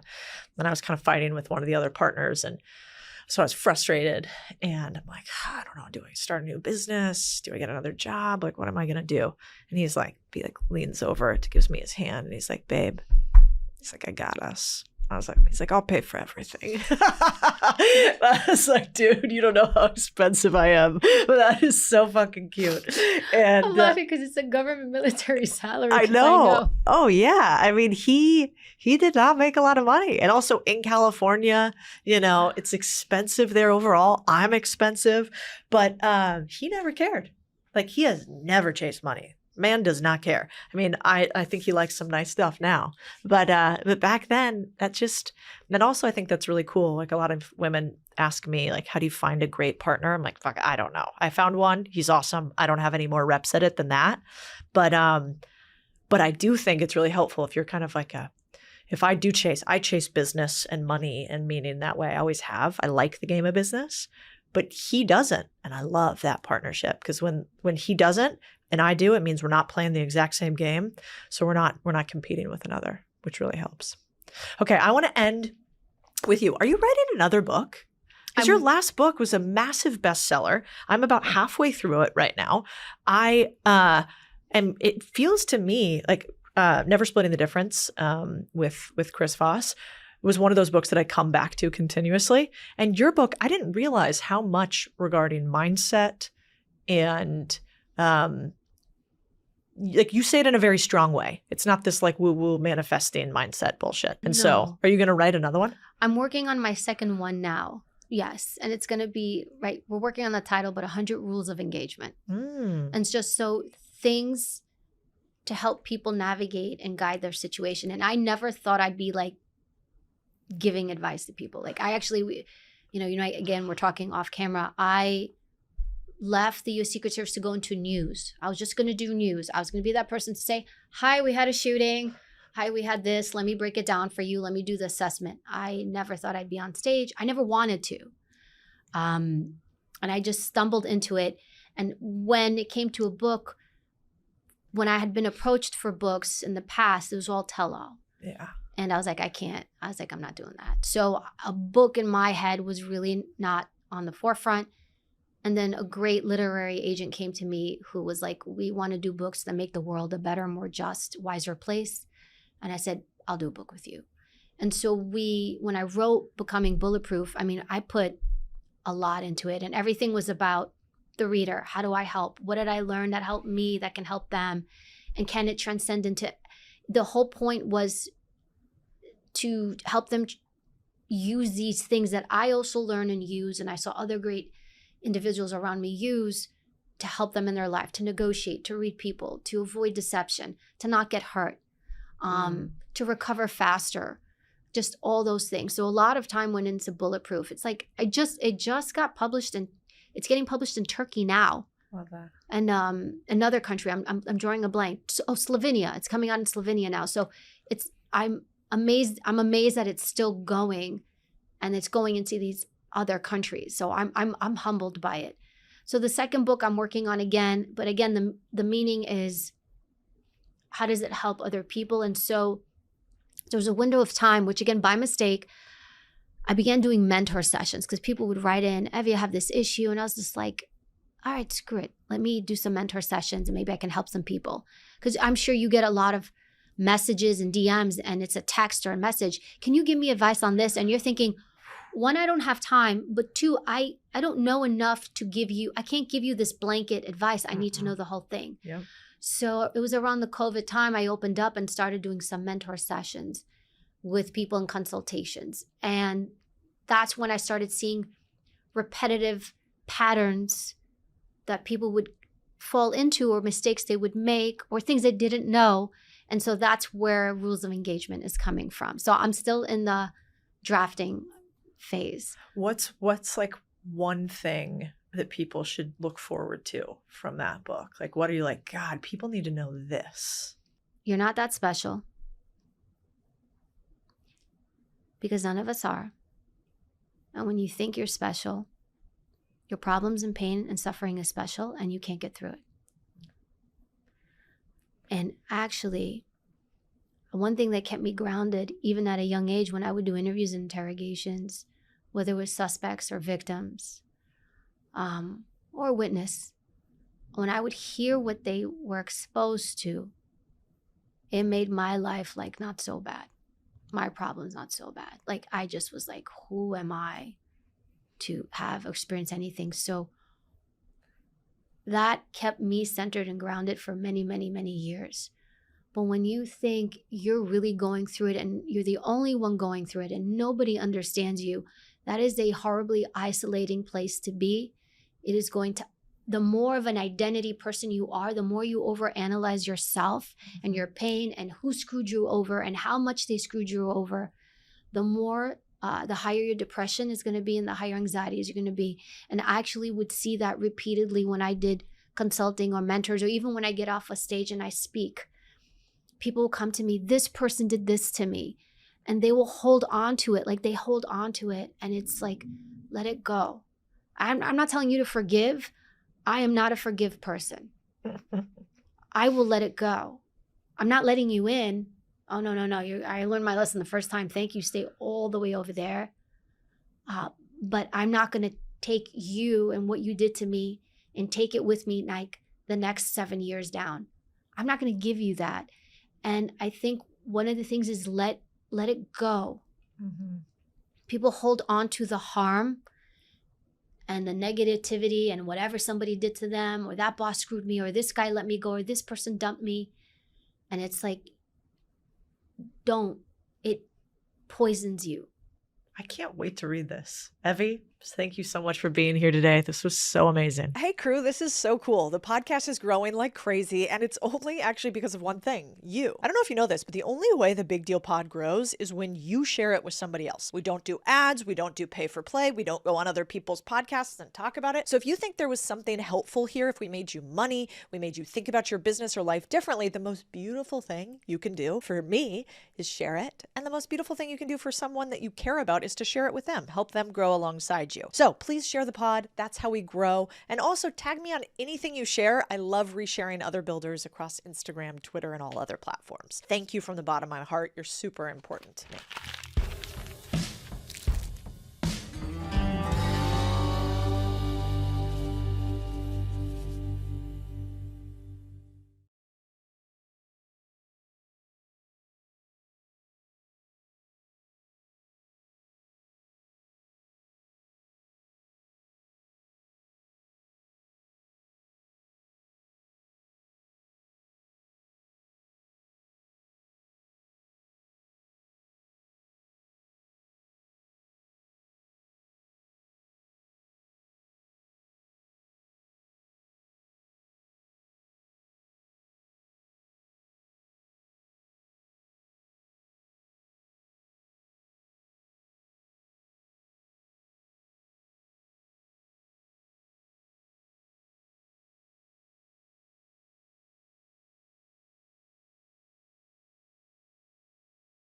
You cannot go through life doing okay without knowing anything about money. What seems like common sense to everybody is how can I get rich the fastest? That's the cause of every financial failure. My guest is Morgan Housel, best-selling author to the tune of millions and one of the smartest thinkers on the psychology of money. He has spent his career finding the financial lies we tell ourselves and getting us to the truth on how to become really wealthy. I'm so excited for this episode. I think you're going to be too. Nobody's thinking about you as much as you are. And that goes for your ugly stuff, for your insecurities, and what you might think other people will really admire you for. And so it's easy to tell ourselves, if I had this and that and this house and this car and these clothes, other people would give me a level of respect and admiration that they're not right now. What are the habits of rich people versus poor people? It's a combination of obsession and long-term thinking. They wake up thinking about their business. They go to bed thinking about their business. They've been doing the same thing for 30 years. What have you found is the number one lie or untruth we are told about money? You don't need intelligence and connections and education and experience to do well. All you need is First, I want to read a story from your new book, which I'm obsessed with. The story goes like this. A man notices his coworker drinking a latte, and he asks, "How often do you drink lattes?" "Every day," says the coworker. "Wow, every day for 30 years of your professional career," says the man. "That's so much money." Proceeds to talk about how much money that would be. "It's like more than enough to buy a Ferrari." The coworker looks puzzled. "Do you buy lattes?" she asks the man. "No," he says. "So where's your Ferrari?" And I love this story because your book is about saving in many ways and how to spend properly, just like your other book is about the psychology of money, but it's not fucking boring advice about how to not buy $5 lattes. I think so much of financial advice and financial media is based off of two things. A, lectures, and B, formulas. So let me give you a lecture to tell you that what you're doing is wrong, and let me give you a formula for how to fix it. And nobody is interested in that. Nobody's interested in being told that they're living a wrong life, and nobody wants a formula that is indistinguishable from like Algebra 1 in high school kind of thing. They don't want that. What people want is advice on how you can be yourself and be independent and live a life that is true to yourself. And to learn about that, tell them a story about somebody else and how they've done it wrong or how they've done it right. I think that's what's sorely lacking in all financial education. Finance is one of very few topics that affects everybody. No matter who you are, where you're from, money will impact your life. Health is the other one. And because of that, like people have an obligation to learn about this stuff. You can go through life just fine knowing nothing about chemistry and have a great life. You cannot go through life doing okay without knowing anything about money. It's so important, but the way that it tends to be taught, I think, is completely broken. And so that's why I just want to tell silly little stories like that. You actually told a couple stories I really loved in the book. One about Ronald Read and Richard Foscone. Yeah. Can you tell us about them? Ronald Reed, I've never met either of these people. Ronald Reed was a guy who was he was a gas station janitor. No, I'm sorry, a gas station attendant and a janitor at a mall. Just as humble, low key, or dare I say, like low class, poor kind of person that you would ever meet. And when he died, he ended up leaving millions and millions of dollars to charity. And people were like, what? Like, this guy's mopping the floors and pumping gas. Like, where in the world did he get all this money? And it turned out that he took what tiny dollars he could save from his minimum wage job, and he bought stocks that he held for like 50 years and turned into millions of dollars and gave it away. But he could not have been a more ordinary kind of person. Richard could not be more polar opposite. He's born into wealth and went to Ivy League schools and worked on Wall Street and worked his way up to senior leadership on Wall Street, made tens of millions of dollars. And very soon, not that long after Ronald Reed died, he filed for personal bankruptcy and just blew himself up with debt and leverage. He had a house in Florida that had multiple elevators and like a swimming pool that you could stand on top of, like all these crazy things, all heavily levered. Financial crisis hits, boom, he's out, he's bankrupt. And I use that juxtaposition to be like, you don't need intelligence and connections and education and experience to do well. All you need is like a couple of behavioral attributes that Ronald Reed had. Patience, low ego, that's all you need. And even if you have all of the intelligence in the world, you can go broke. What I should have written, I kind of regret not writing, because some people pointed this out.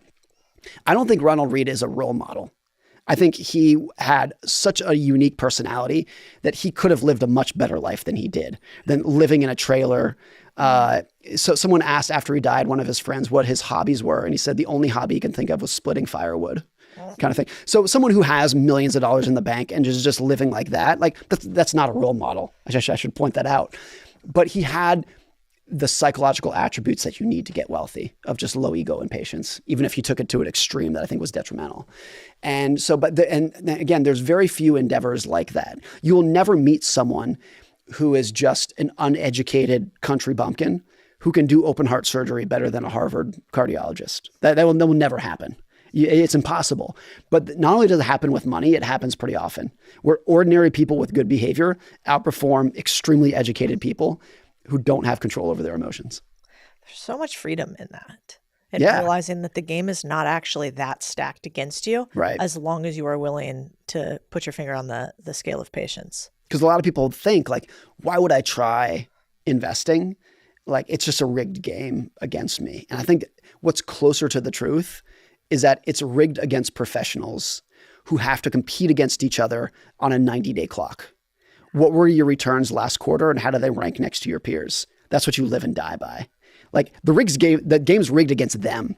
But for ordinary people who are like, I'm just going to invest in my 401k and leave it alone for 30 years. I don't even know what my password is. I don't care. I don't know or care if somebody else outperformed me last quarter. Yeah. I'm just going to do this and follow my goals. That's where the money's made. And so I think that's the irony, is we think it's rigged against you when it's rigged against the pros. Fascinating, because you're right. I mean, I know a ton of hedge fund guys that have all, and not that have all, I have a few that I know that have had hedge funds for 28 years, 30 years plus, but most of them flame out pretty spectacularly. I mean, the pressure that they have, because some of the hedge funds, it's not how you perform last quarter, it's what you do literally last week. Oh, yeah. Like what were your returns last week? And that lifestyle, I think it's nearly impossible. There's probably, a dozen people in the world who can actually outperform under those terms, and just unbelievably stressful at the same time. Well, I mean, look at Carl Icahn today. I mean, which I think is a tragedy, but, supposedly almost bankrupt, highly levered, potentially not going to make it. And arguably one of the best investors of all time in many instances. It's fascinating. One of the most interesting is Jesse Livermore. I wrote about him in Psychology of Money. He was the best stock trader of the 1910s, 1920s. And he was one of the only people who, in the crash of 1929, was short the market and made a fortune. And actually, after the crash of 1929, by most accounts, he was the richest man in the world. He made, during the crash, where everyone else was going bankrupt and literally jumping out of windows, the equivalent, adjusted for inflation, of like $3 billion in the crash. And he was already unbelievably wealthy. He was the best stock trader in the world. And he made and lost several fortunes. Because after every big win, when he'd make the equivalent of $3 billion, $5 billion, he would take more risk, and blow himself up. And so he went effectively bankrupt like 3 times. He went from billionaire to bankrupt to billionaire to bankrupt over and over again, and eventually took his own life the last time he went broke. And so he's always so interesting to me of like, nobody in the world was better at getting rich than Jesse Livermore. Literally the most talented person on earth at getting rich. And he had no ability whatsoever to stay rich. He couldn't do it. And so I think back to like the Carl Icahn, there's lots of people like that who are very good at getting rich and much less skilled at staying rich. And to do well financially, you need an element of both. And they can be conflicting personalities of like a personality that says, I'm going to take a risk and swing for the fences and try to get this done. And I'm going to be a little bit scared and a little bit paranoid and be scared of debt. That you need both of those at the same time. And I think a lot of times with entrepreneurs and traders, they have a lot of skill in the first bucket, take enormous risks, very smart and intelligent. But the kind of personality that you need to be a billionaire hedge fund manager is not the kind of personality who also says, that's enough. Maybe I should put a bunch of money in treasury bonds and take money off the table. Like they just don't, that's not the kind of person. And that's why I think like Elon Musk will either be a trillionaire or bankrupt. And at this point, it's much closer to trillionaire at this point. But if you looked at him 10 years ago, when he was not the richest man in the world, you could see that. Like this guy's either going to be the richest man in the world or he's going to go bankrupt very quickly here. Yeah. And there's a lot of that in the world. You know, I was chuckling at some of your tweets because it was like, Elon Musk is Warren Buffett richer than Jeff Bezos this week. And that was I wrote that probably years ago. Now I think Elon Musk is like multiple Jeff Bezos is richer than Bill Gates kind of thing. Like it's just a completely different universe. That's so wild. Let's talk about this for the many. So I was reading some updated statistics on Americans living paycheck to paycheck. 62% of Americans live paycheck to paycheck. A couple that's astounded me, though, was that 50% of Americans earning over $100K also do, and 36% of Americans earning over $200,000 annually say they're also living paycheck to paycheck, which kind of shocked me. What should you do every time you get your paycheck so you're not like apparently most of America? There's 2 things to pick apart here. One is that we should not pretend in most parts of the country, particularly if you have kids, that $100,000 is a fortune. It's like the Austin Powers, like $1 million thing. And he's like, no, you got to like update that. It's not, of course, what it used to be. And particularly if you have kids in childcare and a big mortgage that for an inflated house that you bought in recent years, $100,000 in many parts of the country is not going to do it for a lot of people. But to answer, to really answer your question, what should you do when you get a paycheck? I think when you're looking at your expenses, you got mortgage, car payment, whatever it might be, taking care of future you needs to be near the top of that pack. And I think a lot of finance is understanding and like being kind to your future self, having empathy with who you're going to be 30 days from now, 30 years from now, and being really kind to that person and taking care of that person. And I think that's a big part of this. One part of saving too is that I've always been a big saver, and I don't feel like I'm necessarily saving for the future. I don't feel like I'm saving money. I feel like I'm buying independence. I feel like every time I save money, I'm buying a little bit of independence, and I get benefit from that today. When I save money, it's not like, oh, this will help me 10 years from now, even though it will. That helps me tomorrow if I can wake up and be like, I have a level of independence that I didn't before that's going to give me control over my life. And I think that's ultimately what people want out of money is freedom and independence and the ability to wake up and just say, I can do what I want today and make my own choices and live my own life. You have a thesis that I really believe, which is you don't have to be smarter to make more money. You actually just have to know more and be more knowledgeable to make more money. I think the key is that you actually just have to have the right behaviors. And this is where a lot of people get thrown off in finance, where we associate people who do well financially with big brain intellectuals. Harvard MBA, worked at Goldman Sachs, hedge fund manager. We assume that's who's going to be the best. And I think that can be true, but there's also, in a way that exists in almost no other field, you have a complete nobody living in the middle of nowhere, no education, no background, no connections, who does amazing financially because they have the right behaviors. They're calm, they're patient, they lack a big ego. They have a couple of behavioral traits, even if they know nothing about money, And that's all they need to do. And on the flip side of that, you can have the Harvard MBA hedge fund manager who blows himself up financially.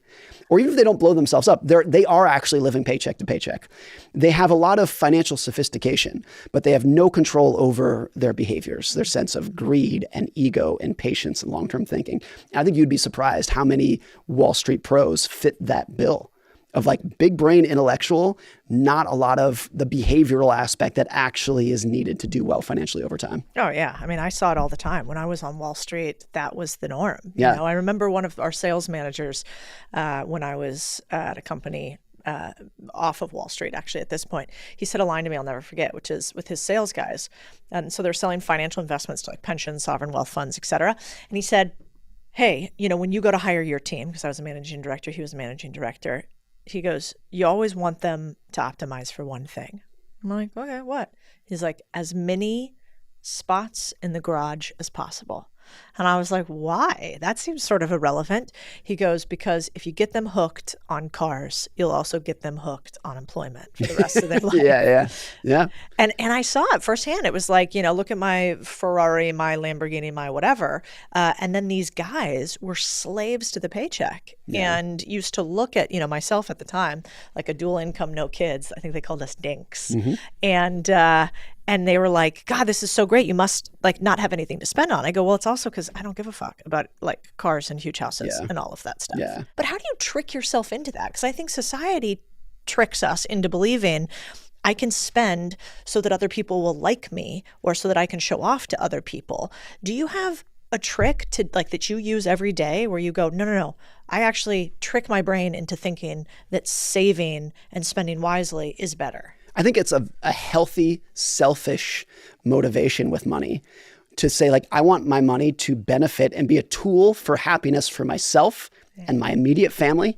And that's about where the goals end. Because I think we always overestimate how much other people are paying attention to us. And so it's easy to tell ourselves, if I had this and that and this house and this car and these clothes, other people would give me a level of respect and admiration that they're not right now. And you always overestimate how much those people are actually thinking about you. There have been some incredible studies. One, I thought it was so ingenious how it was framed. These group of researchers put a woman in a very ugly sweater, like an objectively hideous sweater, and sent her into a party. And she mingled about and she came out. And they asked her, they said, how many people in the party do you think noticed your hideous sweater? And she's like, all of them. It was humiliating. And then they go in and ask people in the party, did you notice the woman in the ugly sweater? No. Nobody's thinking about you as much as you are. And that goes for your ugly stuff, for your insecurities, and what you might think other people will really admire you for. And so I desperately want the attention and the admiration from like 7 people in life, right? Whose love and attention are actually a big part of my life. My family, a handful of very, very close friends. And you should not pretend that the other people walking down the street, driving past you, care whatsoever. It's not quite black and white. Like I want to fit into the social group that I choose. And to do that, I need to talk a certain way, dress a certain way. It's not that it's not to just ignore everybody and do your own thing, but we overestimate the benefit that we get from it. And I first started thinking about this when I was about 19. I was a valet at a 5-star hotel in Los Angeles. And when somebody drove into the hotel in a Ferrari or a Lamborghini, I would stop and stare in admiration, but I never thought about the driver. What I would do is I would look at the car and I would say, if I was the driver one day, people will admire me.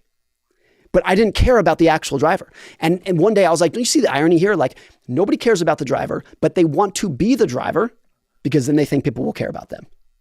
And it was just like and I think that was a big revelation for me of like, I see how this game is played now. We just overestimate the number of eyeballs that are on us. And once you come to terms with that game, you can be like, okay, well, how can I then use money rather than as a useless tool to show off for other people who aren't paying attention, but as a tool to selfishly, in a good way, improve the circumstances and the happiness and the independence of the life for myself and my family and a small group of friends around me. I've never thought about the Ferrari that way, but you're absolutely right. Nobody cares about the driver. No, in fact, I negative affect the driver. I go, that guy's probably, or doesn't have a lot of cash, and so he wants to show it off this way, or he's like scamming people, so he's got to project that he's XYZ. That's what I think when I see it on the internet. I go, And it's yeah. not just cars, but even clothes. By and large, if someone looks at you and says, wow, really great jacket. Yeah. By and large, what happens is they're not actually admiring you. They're thinking, if I had that jacket, people admire me. You know what's interesting though? I think there's one area where I've realized there's pushback differential, and I've even seen it in myself, which is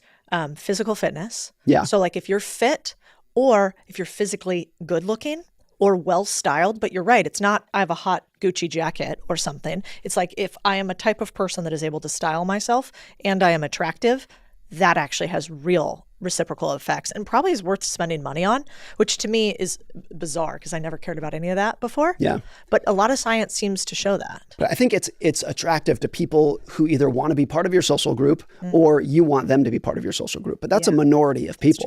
And I feel like a lot of spending is this big, broad, trying to get the attention of people who don't necessarily care about you. And to your point, what do my wife and kids and close friends hopefully admire about me? It's not the square footage of my house or the horsepower of my car. It's like, am I a good dad? Do I play football in the driveway with my son? Do I sit and play with toys with my daughter? Am I responsive and receptive to my friends and go out and have dinner and laugh for a couple hours? That's what they care about.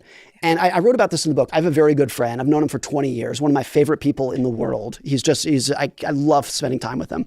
And of our social group, he earns the least amount of money by far. And it bothers him.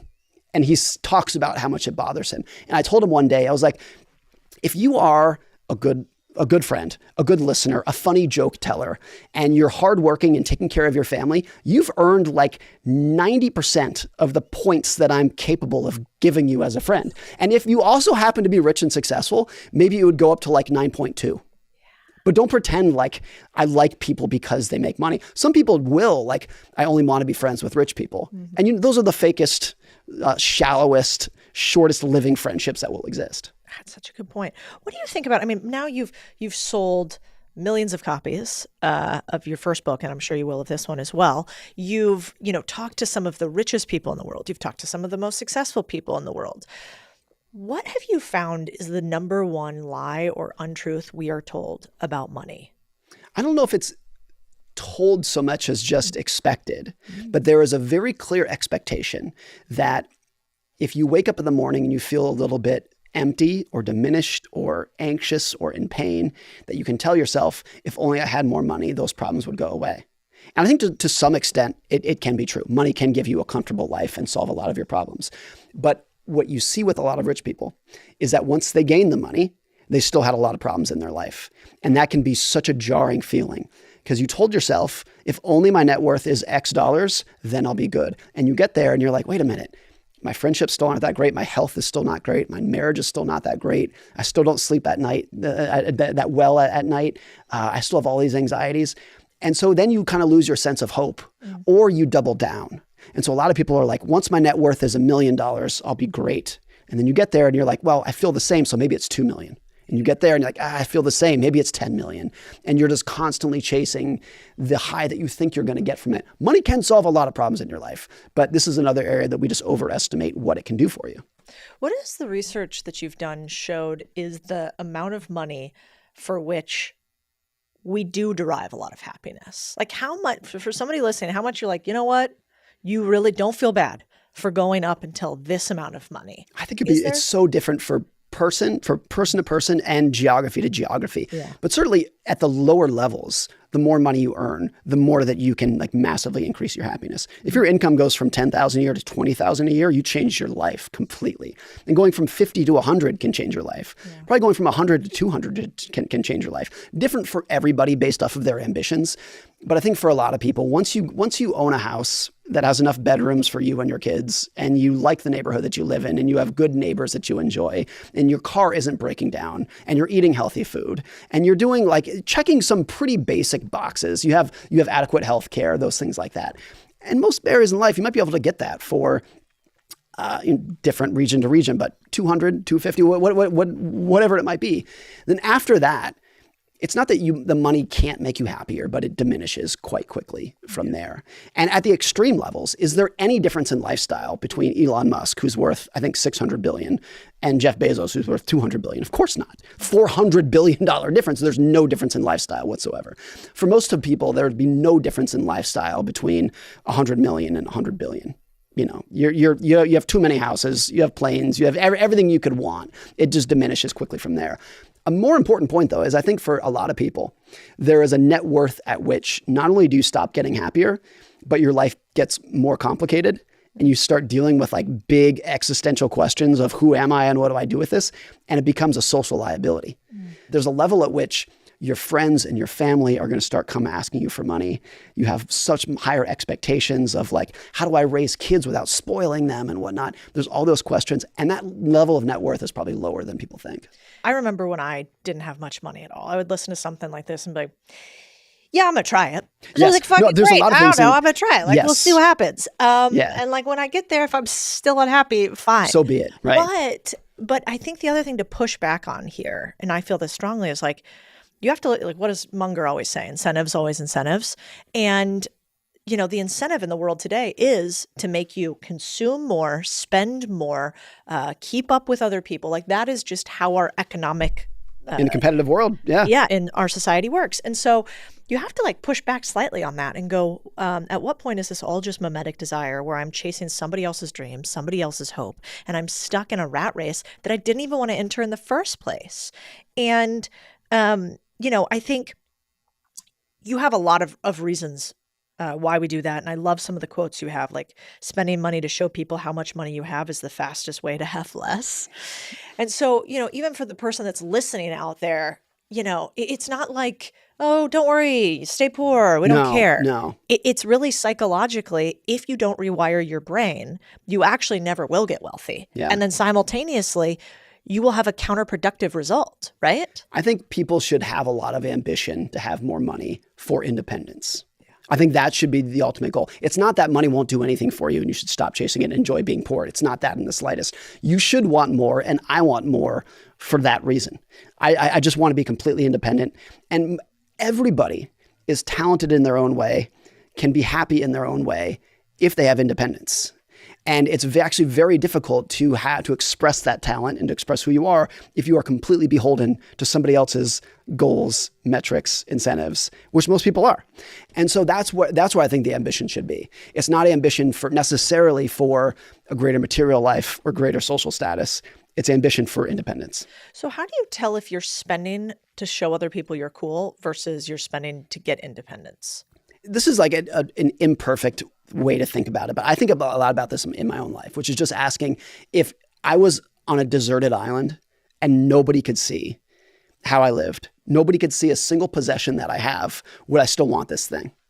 And a lot of people in that mental exercise would say, in that world, I wouldn't change anything. I'd have the same cars and the same house and the same clothes, and they're great. And I think a lot of people would answer that.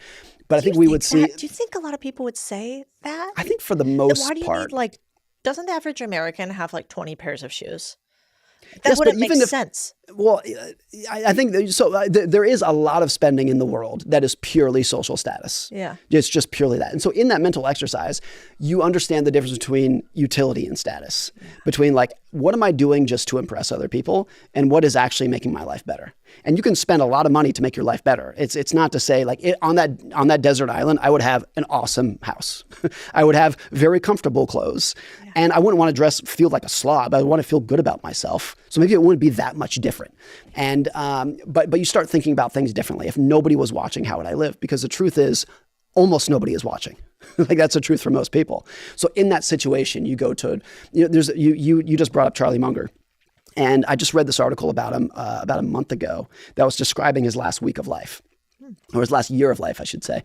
And I might be getting a few of these details slightly wrong, but he built an incredible house in Santa Barbara, overlooking the ocean, amazing house that a multi-billionaire would own. And then he had his house in Pasadena that he had lived in for like 60 years. And by every account, it was not just a middle-class house. It was like, dare I say it, a dump. But he had lived there for 60 years. And in his last couple months of life, that's where he wanted to be. That's where he wanted to be. Not in the palace overlooking the ocean, the house that felt like home to him, that had the memories that he had. That was probably, I assume, surrounded by neighbors who he enjoyed and friends nearby and whatnot. And I think that model explains a lot of things in life of like what you want out of this material possession is not just the price or the square footage or like the things that you can measure like that. So much of it is just like, well, do you actually enjoy it? It's the intangible things of what you enjoy them for. You know, it's so interesting because you have a quote that I really liked, which is somebody saying, quotes, renting is throwing your money away is the kind of thing said by a guy who has never had to replace the roof on a house he owns. I wrote that tweet in anger after replacing the roof on our house. I felt that from you. I'm curious, do you think it's better to own or rent a house? I can tell you my experience. My wife and I rented for a decade or more, and it was the greatest thing in the world. We lived in like 5 different cities, and we could just pick up and go. And that flexibility at that phase of our life was unbelievable. And I was very pro renting. I don't believe houses are great investments, financial investments. That's always my view. About a week after our first child was born, I felt this overwhelming sense that like I want to buy my own house and I want to do it right now. Mm-hmm. The idea of like I don't want to be a transient renter. I want a firm, solid home base for my family. That feeling was so strong. So we went out and bought, and it's been great. The important thing though is like you should buy when you can afford it and when you think you're going to settle down. And the idea of like people doing these calculations of like, oh, well, actually, if I bought, I would save $100 a month versus if I rent. This is not a spreadsheet endeavor. Like you should do it when you can afford it. But so much of it is just the value and stability that you want for you and your family. I think we did a lot of harm in society when we taught people that rising home prices are a good thing. That did a lot of damage to people. It's a terrible thing. And B, that in the decision of whether you should buy or rent is a spreadsheet decision versus just the quality of life and the kind of life that you want for you and your family. Like those two, I think, things inadvertently did a lot of damage to society. I think you're right. I mean, because when you look at the math, it's actually quite hard to argue that home ownership is better than renting. If it's just looking for math. If all you're looking for is the financial outcome. I would not be surprised. In fact, I think it's almost certain that I've been a homeowner for 10 years, that if I had rented the whole time, my net worth would be higher. I think that's probably right. Well, of course. And not a single cell in my body, if I had a time machine, would go back and would do it differently. Yeah, that's a good point. I'm like, I'm not doing this to maximize my net worth. I'm doing it so I have a stable place for my children. That's it. Yeah. And we can live in the school district that we want to. And I think the sense of ownership that comes with owning your house is a really good, fulfilling thing. If you're in the phase of your life where you're ready for that. I want to talk about something else that I think maybe is a detriment to society and that people have categorized wrong. At least I think, but I'd be curious your take. Let's talk about passive income. Is it real? Can you get it? Is this reasonable for people to want? I think it rarely, if ever, exists because what people think of passive income is I don't have to work to get this. And anyone who's been like a landlord like realizes like that could be a full-time job for doing it, or owning small businesses. The idea like, oh, you just buy them and collect the checks tends not to be the case. You understand this better than anybody.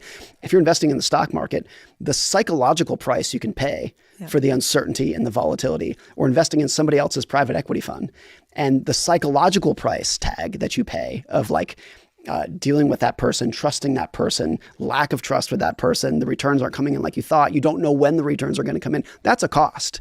And it's a different cost than driving to work and working 9 to 5 in a cubicle. Yeah. It's a different cost, but let's not pretend that it's not a cost, that you just give money to people and then the money just starts flowing back and you don't have to do anything for it.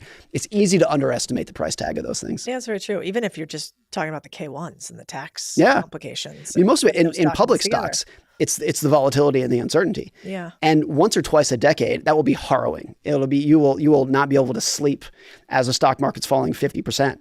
And you don't know if this is a run-of-the-mill correction or the second Great Depression. And you'll deal with that twice a decade. How do you protect your mind and your psychology for those horrible financial life events like that? I save a lot of money. Am I saving for a new house? No. Am I saving for retirement? Like, not necessarily. I'm saving for a world in which things are going to happen in the broader world and in my life personally that I can't foresee, that I am not thinking about today, and will have a major impact on my life. And so that's the psychology of it. I think a lot of financial advisors might look at my net worth allocation and say like, what are you preparing for? Like, it's not that conservative, but probably more cash than people would generally recommend. And I think a lot of it is just being an amateur student of history. Like all history is a constant chain of surprises that nobody saw coming, that fundamentally shape the world, usually in bad ways. And the people who do okay over time are the people who have a conservative enough financial arrangement and mental flexibility to endure those episodes. What are the habits of rich people versus poor people you found in all your research? Well, there's obviously a lot of survivorship bias in rich people. So you can look at someone who's very wealthy and be like, well, look what they did. They started this business and they took a huge risk and they didn't do this. And like, here's their morning routine and all that. And for every one of those things, there are 1,000 other people who did something very similarly and failed. And also I think there's a Paul Graham quote where he says half of the attributes of very successful people are actually liabilities to them. And so we can look at an entrepreneur and be like, oh, like he wakes up at 3 a.m. and runs 20 miles. Like, yeah, but that's not why he's successful. That's just, he's a crazy person in general. And he has all these other crazy attributes. Like there's no cause and effect in that. And so, but I think if you wanted to create a common denominator of it, it's a combination of obsession and long-term thinking. It's a combination of like, these people don't obviously work 9 to 5s. They wake up thinking about their business. They go to bed thinking about their business. When they're playing baseball with their kids, they're thinking about work. It's the only thing that they can think about. And they don't want to do it for 2 years and sell their business. They want to do it for 50 years. They want to do it for 70 years. All wealth comes from compounding. And when most people think about compounding, they're like, well, how can I earn the highest returns? What is appealing is how can I earn the highest returns for the shortest period of time? And where most wealth actually comes from is like, how can I earn merely good returns for a very long period of time? That's where it tends to come from. So if you find someone who's very good at their job or very wealthy, the common denominator of those people tends to be they've been doing the same thing for 30 years or whatever it might be. And if anyone does the same thing every day for 30 years, of course you're going to get good at it. So true. Like you have another quote I love, which is that everything that ends up working in finance stems from patience and self-control. Everything that doesn't work stems from instant gratification and FOMO. I've done a lot of work with like young students, high school students, and two things stick out. One is I think relative to previous generations, they're smarter because they have more information than we did. They're just constantly drinking from a fire hose of information. So they know things about the world that we didn't when we were 17. And the other thing is every single group among these very intelligent kids, everybody will ask me some version of the question, what penny stock should I buy to double my money this week? And I have to remind myself that like, these kids aren't dumb. They're very smart. But the knee-jerk reaction, what seems like common sense to everybody is how can I get rich the fastest? It's just what's the fastest way to get there? And that's the cause of every financial failure is usually like trying to take something that naturally should take 10 or 20 or 30 years and being like, well, great, but I don't have the patience for that. How can I compress it as fast as I possibly can? And I think that's what it comes from. And the idea of being patient is not intelligence. It's not education. That's purely just behavioral.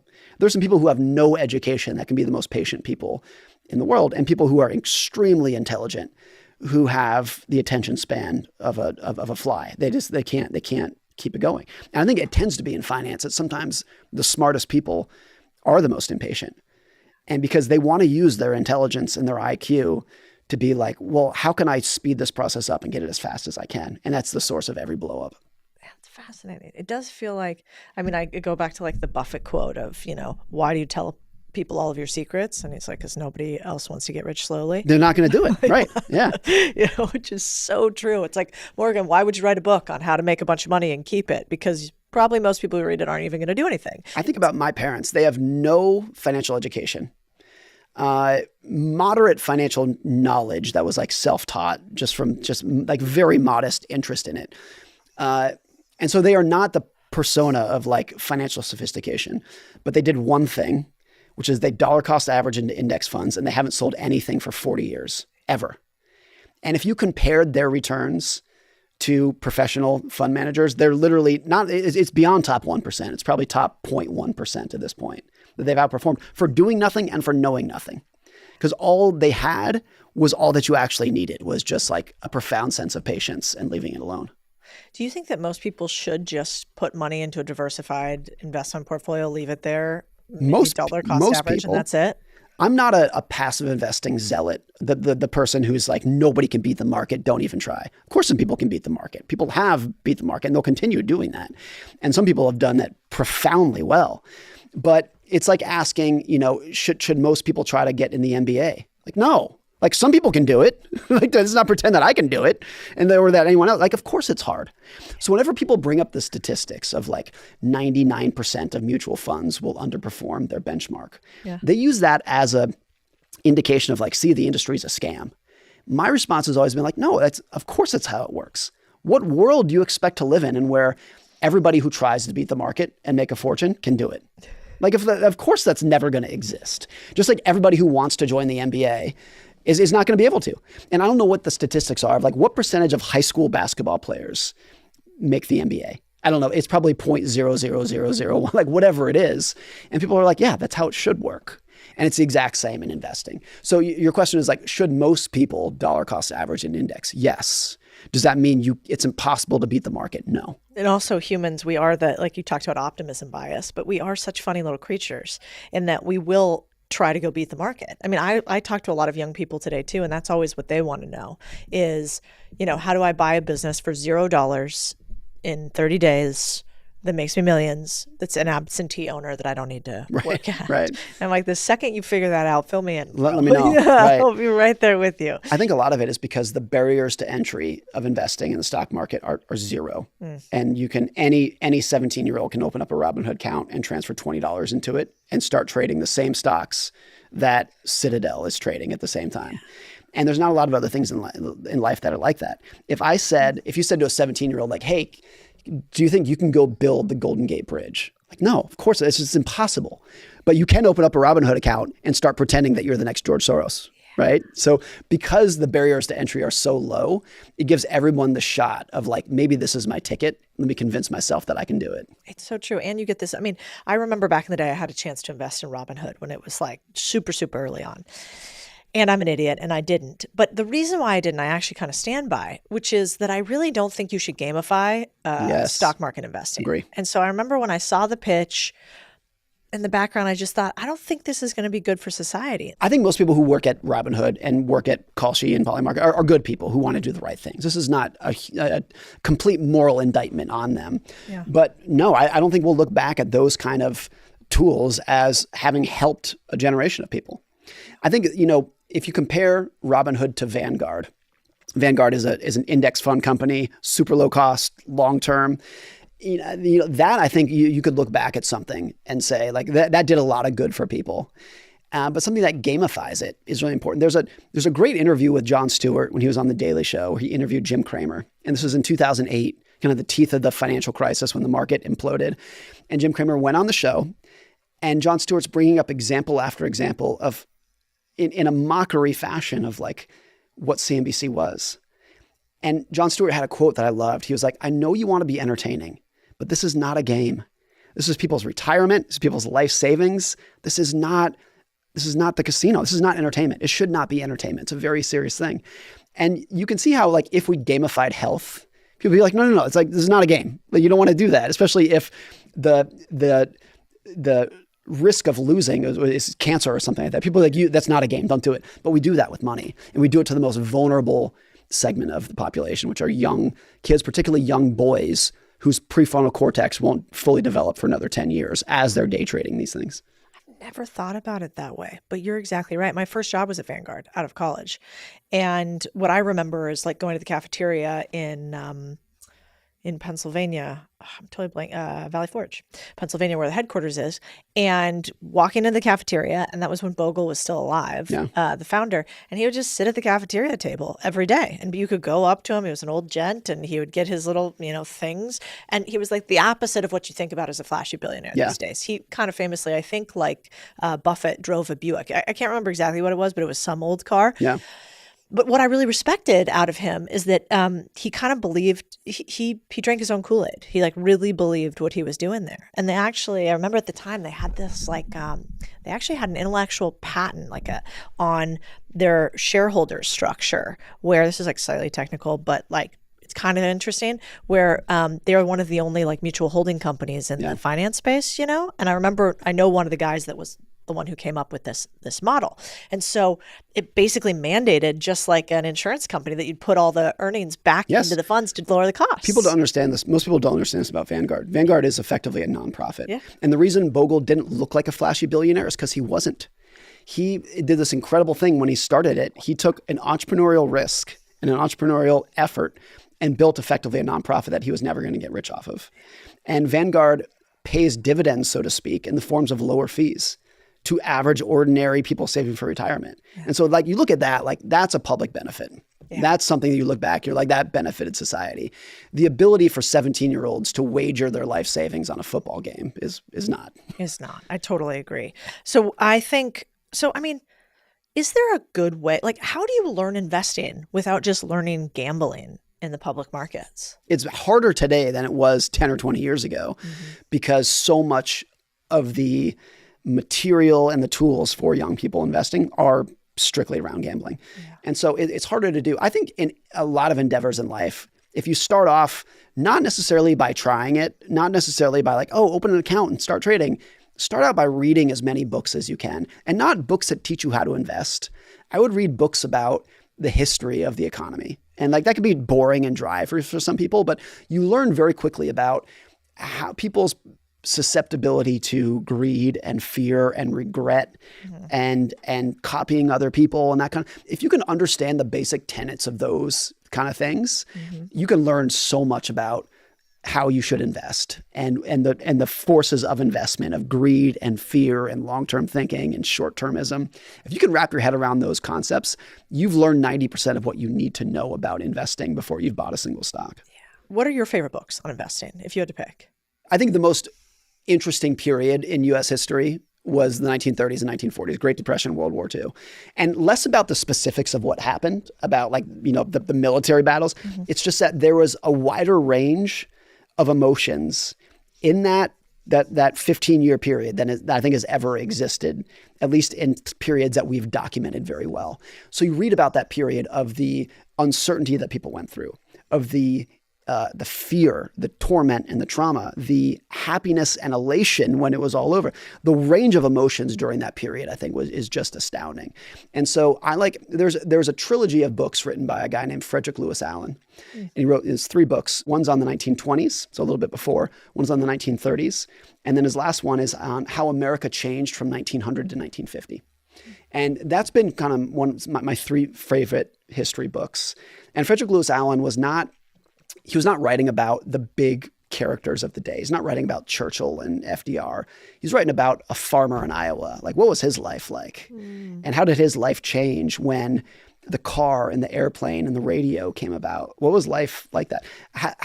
What were his fears during the Great Depression? What were his, like, it goes into detail about ordinary people doing ordinary things in a way that I think is really fascinating. This is why I think people should read more history and fewer forecasts. Like, everything that we deal with today, it's a different cast of characters, but it's the same movie over and over again of dealing with uncertainty and risk and regret. And so if you read a lot of history, even about periods that you think have no analogy to today, like the 1920s or the 1820s, it's the same emotions that people are dealing with today. And that gives you a totally different perspective of what we're going through today when you're like, you think it's unprecedented what we're dealing with, whatever it might be, AI, Trump, whatever it might be, you think it's unprecedented. It's totally not. People have dealt with this same thing in different forms for all of history. Yeah, I'm reading one right now called Soft War by Larry Ellison. Yeah. Well, on Larry Ellison. It's a great title, by the way. I know. Isn't that so Software. good? I just got it. Like, yeah, that's right? good. That's good. But the interesting part is that it is all this repetition. So, he was building software companies, and kind of in some ways you could say the initial AI companies back in the 90s. And you can see the rhythms to today. And so it's a really fascinating book if you're into building things. Have you ever made a really reckless money decision, but it actually paid off? I wouldn't say it was necessarily reckless, but we bought a house, I don't know, 8 years ago or so. And we came up with a budget, and here's our budget for the house. And then we're house shopping. And of course, I think a lot of people have this experience.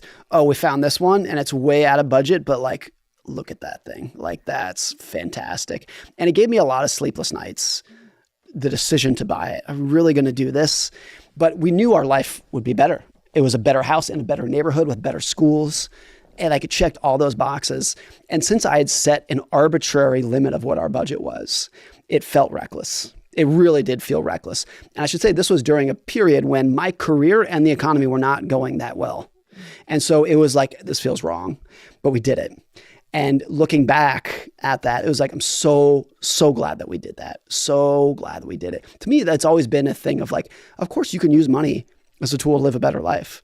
Too many people get caught up in the frugality movement of like, the best way to do everything is as cheap as you possibly can. Like, no, you can live an awesome life and have a lot of material things that are fantastic that you'll have no regrets of later. So that was an area where I'm like, I'm so glad, even though it may not have been reckless. We could still afford it, but I'm so glad that I exited my comfort zone in that area. And I think a lot of people's comfort zones are self-imposed. And sometimes you have to be like, look, for this thing that means everything to me, I want to go outside of it. Do you ever buy anything really ridiculous? Are you ever like, I bought that diamond encrusted Rolex? No. I mean, it's all relative, I guess. We have a cool house. My wife is really into gardening and landscaping. Yeah. And the amount that she spent on like rocks and trees. Surprisingly expensive. That is we travel well. My kids travel well. So everyone's got their little thing. Yeah. We go out to dinner a lot. But there's not like nothing a Morgan house, like if the internet only knew. I spend a lot on ski equipment. I grew up skiing. Oh, that is. And that's my thing right now. I don't know if it's moving the needle that much, but if they make a better version, even if it doesn't improve anything at all, I'm like, gimme. Are you one of those people that knows the names of all the fancy ski towns in like Europe? Oh yeah, yeah. That is not me. I wish when we were talking about that with, I think it was Vivian too, who I really like too. But she was like, when I realized that even though I had gone to the fancy schools and I was making money on Wall Street and whatever, she realized that rich people speak a different language because they were like, oh, we're going to Bimini and then we're going to, and she was like, where's this? What's happening? If you know what Chamonix means, I can guess your net wealth. Yeah. Your new net worth. What do you think it is? What do you have to be at least? If you're skiing at Chamonix, 10 million. Yeah. Wow. Yeah. So if you're single, looking for a rich dude. Chamonix. Okay. Not that I would really pick up men that way. I don't have any experience with that. I married a sailor. Okay. Rapid fire. So I'm going to read some common money cliches, and I want you to tell me true or false. Yeah. And you can give me a short explanation for ones that you feel like it. Talking about money is tacky. Can be if you're bragging and flexing with other people, but we should talk about it more because everyone's dealing with the same problems. Talking to your friends, parents, spouse, essential. Yeah, good idea. Follow your passion and the money will come. I will mimic Scott Galloway when he said the people who say that made all their money in iron ore smelting, and now they say it. Buying a house is always a smart move. No. Renting is throwing money away. No. It can be fantastic at that phase of your life. All debt is bad debt? I think all debt can be bad debt. You can blow yourself up with any form of debt doing it wrong. That's true. Credit cards are dangerous. Credit cards are alcohol. You can use them and have a great time and a great night. You can easily abuse them, and a lot of people do. That's a good line. Diversification is always safer. I think that's right. Because if you're saying that safer, if you're diversified, you're not going to be the richest person in the world. That's always the case. But I think the vast majority of people don't want to. They don't want to outperform. They just want a comfortable retirement without putting too much effort into it. Yeah. You can't beat the market. You can't be in the NBA. That's so true. Max your 401k no matter what. Some nuance here, particularly for young people who might stay at a company for 2 years. Your company probably has a vesting schedule on the match. So a lot of people are like, it's free money, get the match. It's true if you vest into it. If you're going to leave a company after a year or two, and a lot of young people do, you're going to lose all that anyways. Explain to them what vesting is if somebody listening doesn't Vesting is understand if that. somebody gives you money, it can be stock options, it can be a match in your 401k. I give you $1, but you don't actually get access to it at some point in the future. So I give you, here's $1, but you actually get 25 cents a year from now and another 25 cents a year after that. And in 4 years, you can have all of it. And so that's what a lot of times the match on 401ks is. Yeah, It's a really good point. I also think people don't understand enough about stock options when they take jobs. Our mutual friend, Brent B. Shore, had this quote where he was like, yeah, I talked to a guy and he said, I joined a tech startup and I'm making $500K a year. And Brent said, how much of that is options? And he said, well, it's 400 in options. I make $100K salary and 400 in options. And Brent goes, what's the strike price on the options? He goes, I don't know. What's the vesting schedule? I don't know. Is there a preferred stack? I don't know. And Brent goes, you make $100,000 a year. You're like, there's so many things in between there that such a big gap between the headline number and what you could actually get afterwards to make those things very different. Yeah, you can't eat equity. I think it's like the big actual falsity of our generation is that so many people, I mean, I read a study the other day that said somewhere between 70 and 90% of stock options end up worthless. Or worthless, yeah. And so if you didn't actually optimize for some degree of salary, now I really do believe in upside, like take a little money off the table, sure. Yeah. But all of it, oof. Right. Okay, 2 more. Stop buying avocado toast and you'll be rich. No, enjoy it. It's delicious. It's not the only thing that moves the needle in most people's lives is school, house, car, childcare, health insurance. It's the only thing that moves the needle. Everything else, you're just spitting around the edges. So enjoy your toast. Sponsored by the avocado industry. Save 20% and you'll be fine. Save 20% and you'll be ahead of most people and better off than you otherwise would be. But you can still and will have challenges every day in your life. Money won't solve all your problems. So Morgan Housel on all the socials. Which one's your favorite? Twitter or Instagram? Pretty much the only thing I spend time on is X and Twitter. I can't call I it have Twitter Instagram, but I don't use it that much. Okay. I don't know why. So I'm both. I really like your stuff on X. And then the book, obviously, Psychology of Money. I feel like if you haven't read that, oh my God, you better get there. But I think your new book, The Art of Spending, is almost, it's not even a 2.0. I almost might even start with that in some ways before Psychology of Money. I feel like you could read either of those books interchangeably. Part of the reason I wrote it is because a lot of Psychology of Money is about building wealth and investing, which is important, but not everyone is going to get to that point. But spending money impacts everybody from every income level, every generation. How you spend, what you aspire to spend on, that impacts everybody. Yeah, and the other thing about the book that I really like, that sounds like a god-awful boring book, and it's not. Thank you. Like you're so good at the stories and, here's some specific takeaways without it feeling like I'm getting lectured to or there's a 372-step process. Or there's a formula or something like that. Yeah, it's like, I no, love listen, a we just formula. You got me here when you said that. I was like, right. Fuck, it's No, but that's true. what most finance books are, is a formula and a lecture. This is just, let me tell you some stories that I think you'll like about risk and greed and fear. And they'll stick with you. And then you might actually just change your life and save more money. I hope so. Morgan Housel, I've just adored your books over the years. Thank you so much for writing them. Thank you for being here. Thank you for talking about money. So often, all of us, once we make it, we don't talk about it anymore because it seems kind of gross in some ways. So I really appreciate you sharing all your wisdom today. I appreciate everything you've done. Thanks for having me.